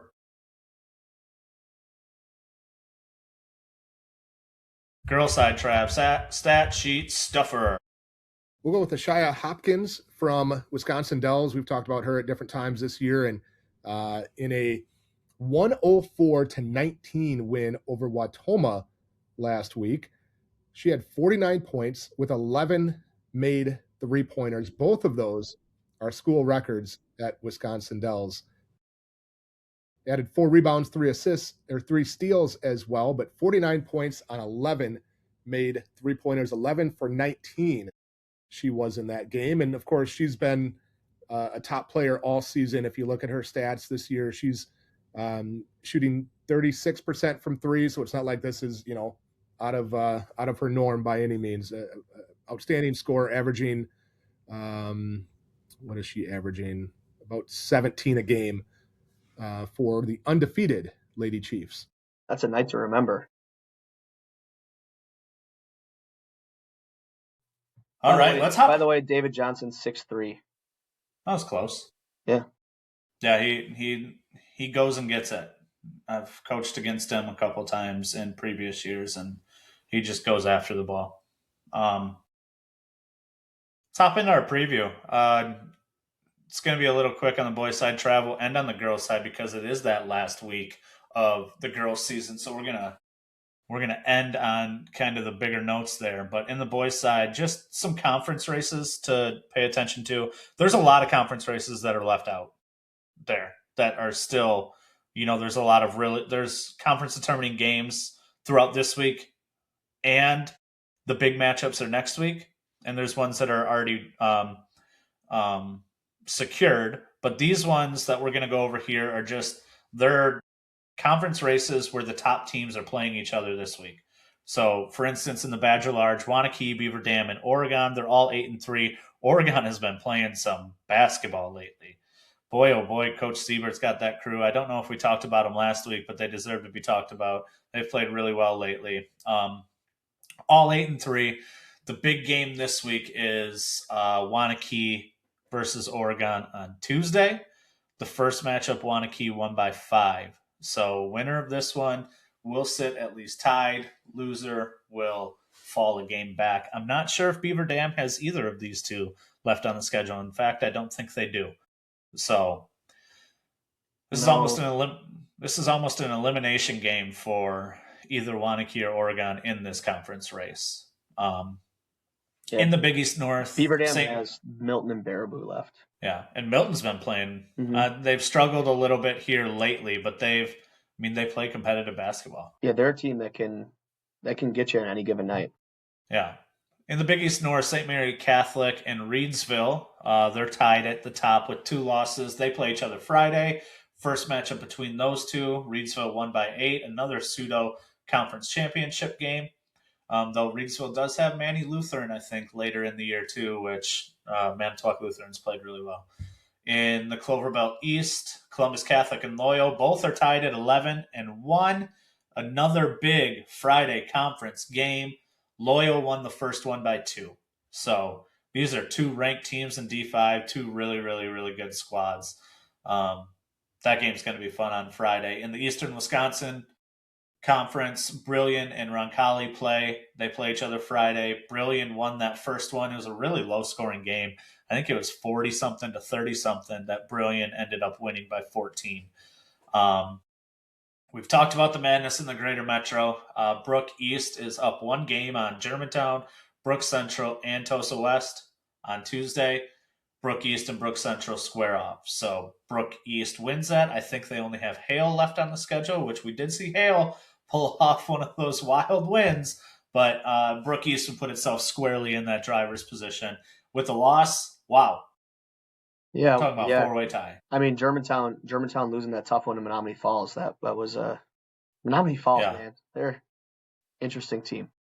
Yeah, get you on any night. Was it a 3-way tie in the Greater Metro last year? I don't recall. Last year or 2 years ago, I think it was a 3-way tie. It usually is a mess at the top of that league. Yeah, it is. Night in and night out, teams beating up on each other. League leader, not uncommon to have 2, 3, even 4 losses. Yeah. In the heart of Northwestern is 1 game up on Hayward and St. Croix Falls. Northwestern and Hayward play on Friday. Hayward's been putting up, I think they've had 200-point games and a couple 90-point games here over the last couple of weeks. They've been putting up some cartoon numbers on the offensive side. But another big matchup there. The Rock Valley, East Troy is 1 game up on Monroe. They'll play each other Tuesday. East Troy won that first one by 12. And then lastly, in the Trailways East, Oakfield is a game up on Horicon. I believe Oakfield's undefeated in the standings in the Trailways East. They play Tuesday. Oaks won that first game by 13. These aren't the only big games of the week, right? But these are the ones that feature the top 2 teams or top 2 or 3 teams playing each other this week that will have serious implications on conference races as we move forward.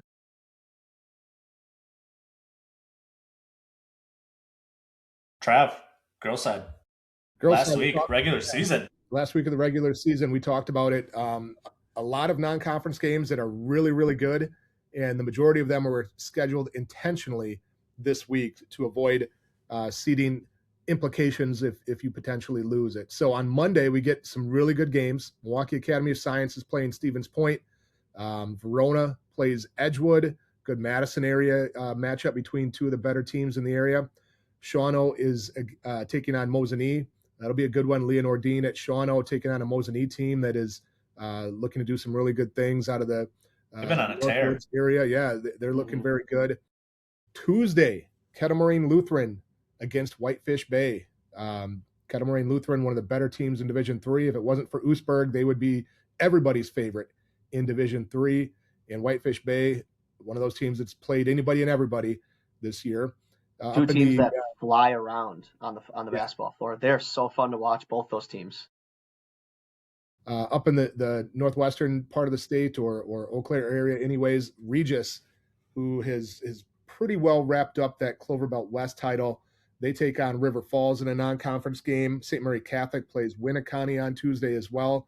Going into the weekend, still some very good games as teams some of these teams, a lot of times the weekend games are the bigger schools that know they're going to have a bye in that first round as long as they take care of business. So Friday night, Dominican plays Pius. That's a good one. A couple private school teams, powerhouses in the Milwaukee area. Saturday, talked about Stevens Point earlier. How about another game for them on Saturday as they take on Oostburg as both teams look to get ready for the postseason run. Appleton East is taking on Beaver Dam. Pewaukee against Laconia. And the Clover Belt crossovers are this week as well. Most of the Clover Belt crossover games are Thursday night. They're matched up with their opposing team in the standings. But Saturday is the premier matchups.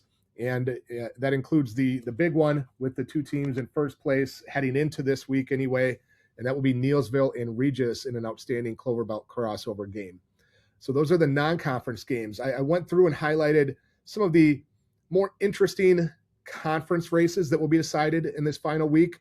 There's a lot of them that are wrapped up completely. There's a lot that are, for all intents and purposes, wrapped up, where the team at the top is either a couple games ahead or maybe they're only one game ahead, but they play a last place team. So these aren't the only games that could have impacts, but big ones where a lot of times it's number one versus number two, or the two teams tied at the top. In the Big Eight, there are four teams within one game of each other in the Big Eight standings, and that includes the normal Middleton and Verona suburban powerhouse teams, but also Madison La Follette and Madison Memorial are right there.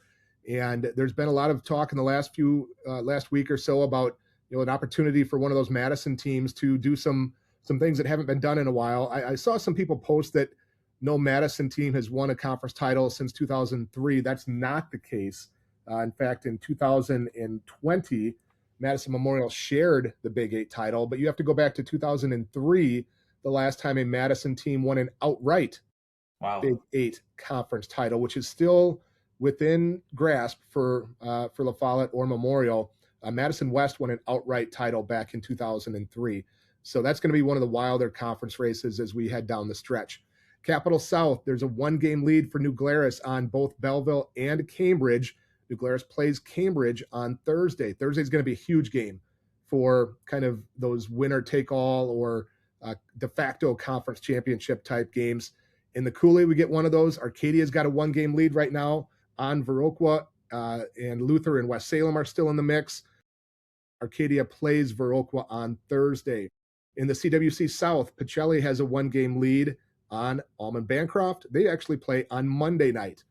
The FVA, Kimberly has a one-game lead on Appleton East, but they don't play each other again. They split their regular season matchups, but Kimberly does play Neenah on Thursday, who's in third or fourth in the FVA, and a very, very good team. So Kimberly looking to close things out in the FVA. In the Heart of North, Hayward and Cameron play on Thursday. Hayward currently has a one-game lead.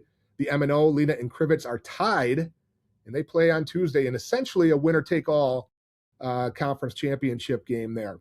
The Metro Classic, we get Dominican at St. Thomas More. Dominican currently has a one-game lead. The Packerland, Kewaunee County rivals, Kewaunee and Algoma play on Monday. Right now, Kewaunee's got a one-game lead in the standings. It was pretty cool.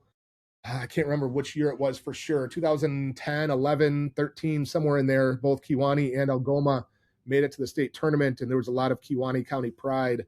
Kewaunee County chants rang out from the facility there at state.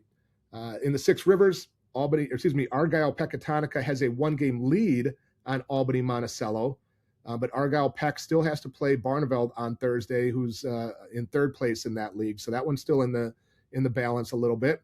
Southeast Conference, Indian Trail and Franklin are right at there at the top. They play on Tuesday. The SWC, Lancaster has a one-game lead on Platteville, and they play on Thursday. So a lot of conference championships still in the mix as we head into this final week of the season. You know what I was just thinking about while you're going through all that stuff? I don't know what sparked my thing there, but going back to... Probably officials? No. Mm-mm. I love officials, man. Come on. Now you just threw him off completely, and you can see the wheels turning as he starts thinking about officials. No, I'm fine. Obviously the seedings came out and the matchups came out. and there are like teams from conferences in the same sectional and everything, right? And same regions. How I wonder, I don't know this answer. Maybe you guys have a better idea. Travis would probably know this because this is what he does. But the amount of teams that play each other in the playoffs in the first round that play each other this week happens quite a bit. Yeah, but, I mean, there's so because I know that, like, just because of talking to Vinny earlier today, that Germantown and Hamilton play each other in the playoffs, but they play each other coming up here on Tuesday. And what can you imagine that game's going to be like? You know what I mean? Or games like that. Yeah, Just sitting at 2-3 the whole game. Yeah. There's a handful of instances of that every year, and of course, there's quite a few instances of teams playing a third time in the playoffs. And the old adage is it's hard to beat a team 3 times, so it's not uncommon for, especially quality opponents to, that team that swept the regular season to get knocked off. Maybe that's something we can track numerically and get a better idea for it. And I'm definitely gonna. We play Tuesday, so I'm not gonna be able to watch that one. But I mean, I'm gonna look for some of those on Thursday or Friday since I don't play. I would love to watch one of those games. Like So, Thursday, obviously, but I would love to watch one of those games just to an see example. An example. I mean, and this was 3 or 4 years ago. We played a Dodgeville team that ended up being the 1 seed. We played them our last game of the regular season. They beat us by 32. We didn't play them in the first round. We had to win, but then we went down to them, which was 7 days later, and we knocked off them as the 1 seed by like 10 or something, 7 days after getting blown out by 30. Not exactly the same, but I just wanted to plug that. Yeah, that'd be just a really weird situation. Yeah, we see it in football too. Teams play week 9 regular season, and then they turn around and play in level 1 of the playoffs. And there's been situations just like what you said, Colton. I think of Madison La Follette and Sun Prairie East about 6 or 8 years ago. In week 9, Sun Prairie East beat it was Sun Prairie at that time, beat Madison La Follette by like 30 in week 9, the last game of the regular season, and then turned around and lost to them in the first round of the playoffs. So those kinds of things do happen. Enjoy this last week of the season. A lot of fun basketball going to be played on the girls' side. Sooner than later, we're going to be getting all conference lists coming out. Our finalists for Ms. Basketball, Trav, when do they come out? Next weekend? I can't remember the exact date. It will be, I think, the first week in. Actually, I don't know. It may end up being the week of sectionals. I can't remember. Long basketball season going to come to a close here pretty quick. Stay tuned on boundwisconsin.com for all the coverage, everything. We'll be posting all those all-conference lists, the all-state lists as they come out. Ms. and Mr. Basketball finalists, etc. You don't want to miss all the action that's about to happen over the next month. Before we get out of here, it's our last segment. I got the answer to one of these questions right last week. Trav, it's Trav's Trivia Questions of the Week. You need I'm tired. Better stinger than that. Yeah, I also need to go to sleep, so let's go. I will say I threw it out there last week. There was a couple people that took me up on it. If you are still listening at this point, congratulations. Number 1. Number 2, why? And number 3, hit me up on Twitter. Let me know. I'll send you out some Bound Wisconsin stickers or gear, whatever we've got around the office here. Wow, I haven't even gotten a sticker yet. You got to be nicer to officials, then you can get a sticker. That hurts. We are a-holes. We need to send him some stuff. Wow, that's crazy. If you put it on your microphone stand there, we'll get you one. Don't worry. Well, you don't need to do that. I'll put it over this one. No, I probably won't put it over that one, but we can figure it out. All right. Well, let's get into Trav's trivia. Let's review last week. A couple good ones, I thought. In boys basketball, what were the locations that hosted the only year of Super Tuesday? Of course, that was the 1 year of Super Tuesday, first year of 5 divisions, a lot of controversy around losing 4 teams at state for D1. Super Tuesday was a way to try to assuage some of those complaints. Did not go over well and lasted only 1 year. So, what were the locations of Super Tuesday? Did you guys remember these? One of them. Yeah, I remember a couple of them for sure. So we had UW Whitewater hosted one of the games. The Kolf Center in Oshkosh, which is where I went. We had 4 of our WSN staff members go out to all the different locations, and we reported back on each one. I saw a great, wild, crazy game involving Appleton East and who was the other one? De Pere? Germantown? Now I'm going to have to go back and look. But it was a wild ending. The Al McGuire Center also hosted one of those games, and then Quant Fieldhouse at UW Stevens Point hosted the Super Tuesday for boys that year. The other question, is this one you got, Colton? You said after you kind of thought about it, was how many different venues have hosted the girls basketball state tournament? The answer is 6. Originally, again, the girls basketball tournament started in 1976. This is the 50th year of the 50th anniversary of the girls basketball state tournament. Going to see some outstanding content around that from the WIAA and others. Originally hosted at UW Fieldhouse for many years. When the Kohl Center was built, it switched there.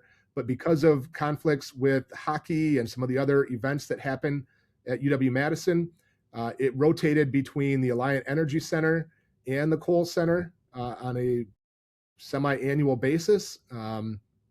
Colton, our Richland Center girls teams, when they went to state in 03 and 04, one of the years was at the Alliant Energy Center and the other year was at the Kohl Center. So it kind of bounced around, and that bouncing around and uncertainty led to the next location to host those events, which is the Resch Center in Green Bay, where it will be again this year. But in the COVID year, we had 2 alternate locations that hosted the Lacrosse Center and then the Herd Arena, Oshkosh Arena, Menominee Nation Arena, whatever current name it is there in Oshkosh. That's where I went for the girls' games. Got a chance to see KK Arnold in Germantown, I remember.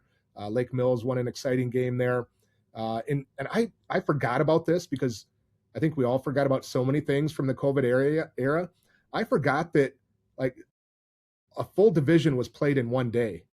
So you had both semifinals and the championship game for each division were played the same day in that COVID 2020 year. I forgot all about that until I went back and looked. So 6 locations for the girls basketball state tournament. All right, let's talk about Trav's trivia questions for this week. First one, what coaches, if any, or how many, have won a WIAA state title as both a boys and girls basketball head coach? I know of one. I won't give it away, but that is our first question. And our second question kind of comes into play because I was at the baseball coaches clinic this weekend. Got me thinking, what coaches have won a WIAA state title as both a boys basketball coach and a head baseball coach? I'll give you a hint. It has happened. So which ones? How many? That's our second Trav's trivia question of the week. That's not much of a hint. It has happened. Don't worry. I had no clue. I'll be honest with you. I had to look it up and do some searching, but I would not have gotten any of these correct. Brings us to the end. We have a lot of really fun things that we get to talk about over the next 4 or 5 weeks with regards to playoffs that are going to come out, individual accolades that are going to come out, conference races that are going to be determined here. So make sure you're checking in over the next 4 weeks on the baseline. I don't know if we're going to do specific bonus episodes, so to speak, to really break down those girls and boys sectionals. It might just be part of the broader episode. But what we can tell you is on boundwisconsin.com, there will be breakdowns sectional by sectional, division by division. So it will be in written content by either Travis or myself. But here on the baseline, we're going to do our darndest to I think, highlight some of those really good matchups that we could see. Go division by division, sectional by sectional with the girls next week. Just might not be quite as in depth as what the written content will be. Guys, before we get out of here, before we head into, Coach, you head into second to last week of the regular season, anything you got coming up? Anything you want to say? No, I'm excited. I'm excited for what the end of the season brings. It's for those seniors out there, for us, right? My 6 seniors, 3 regular season games left, and only the guarantee of 1 playoff game. So you're guaranteed 4 more games. So it's every senior's trying to fight for just 1 more day, right? So it's nothing better, and honestly brings a lot of teams even closer in the last couple of weeks, just because they know that one group will never get to play together again. And we'll get 36 more. Yeah. So it's minutes. It's an awesome time, but it's also, you start to look back a little bit at this point and be like, man, like, what this season has brought and what it means to you, really. So, because when you're in the thick of it, like you said, in January, it all of a sudden just snap of the finger and it's right now. Yeah. I want to give a big shout out to all the moms or the spouses, the family members, everyone of coaches out there right now that we're getting down to the nitty gritty. We've put a lot of, 4 months into the season, and those families and spouses cede a lot of that time. So to Mrs. Smith, thank you. And especially for allowing us to take Chris away on Sunday nights. I appreciate it. So Trav, to Krista, my sister-in-law.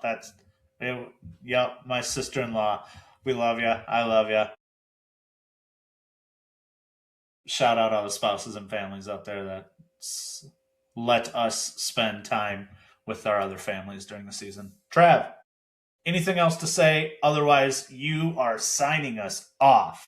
I'll let Chris sign us off. The only thing I'll add is that next Sunday, make sure you check out the bracket release show that will be on the statewide television network at 11 a.m. on Sunday. I will be on the show along with our good friend Mark Miller. Excited to do that and break everything down, and probably most importantly, just talk basketball with Mark. That's always a highlight. Take it away, Chris. That's a Harry Potter reference. Wouldn't know at all, actually. But hey, get to the baseline.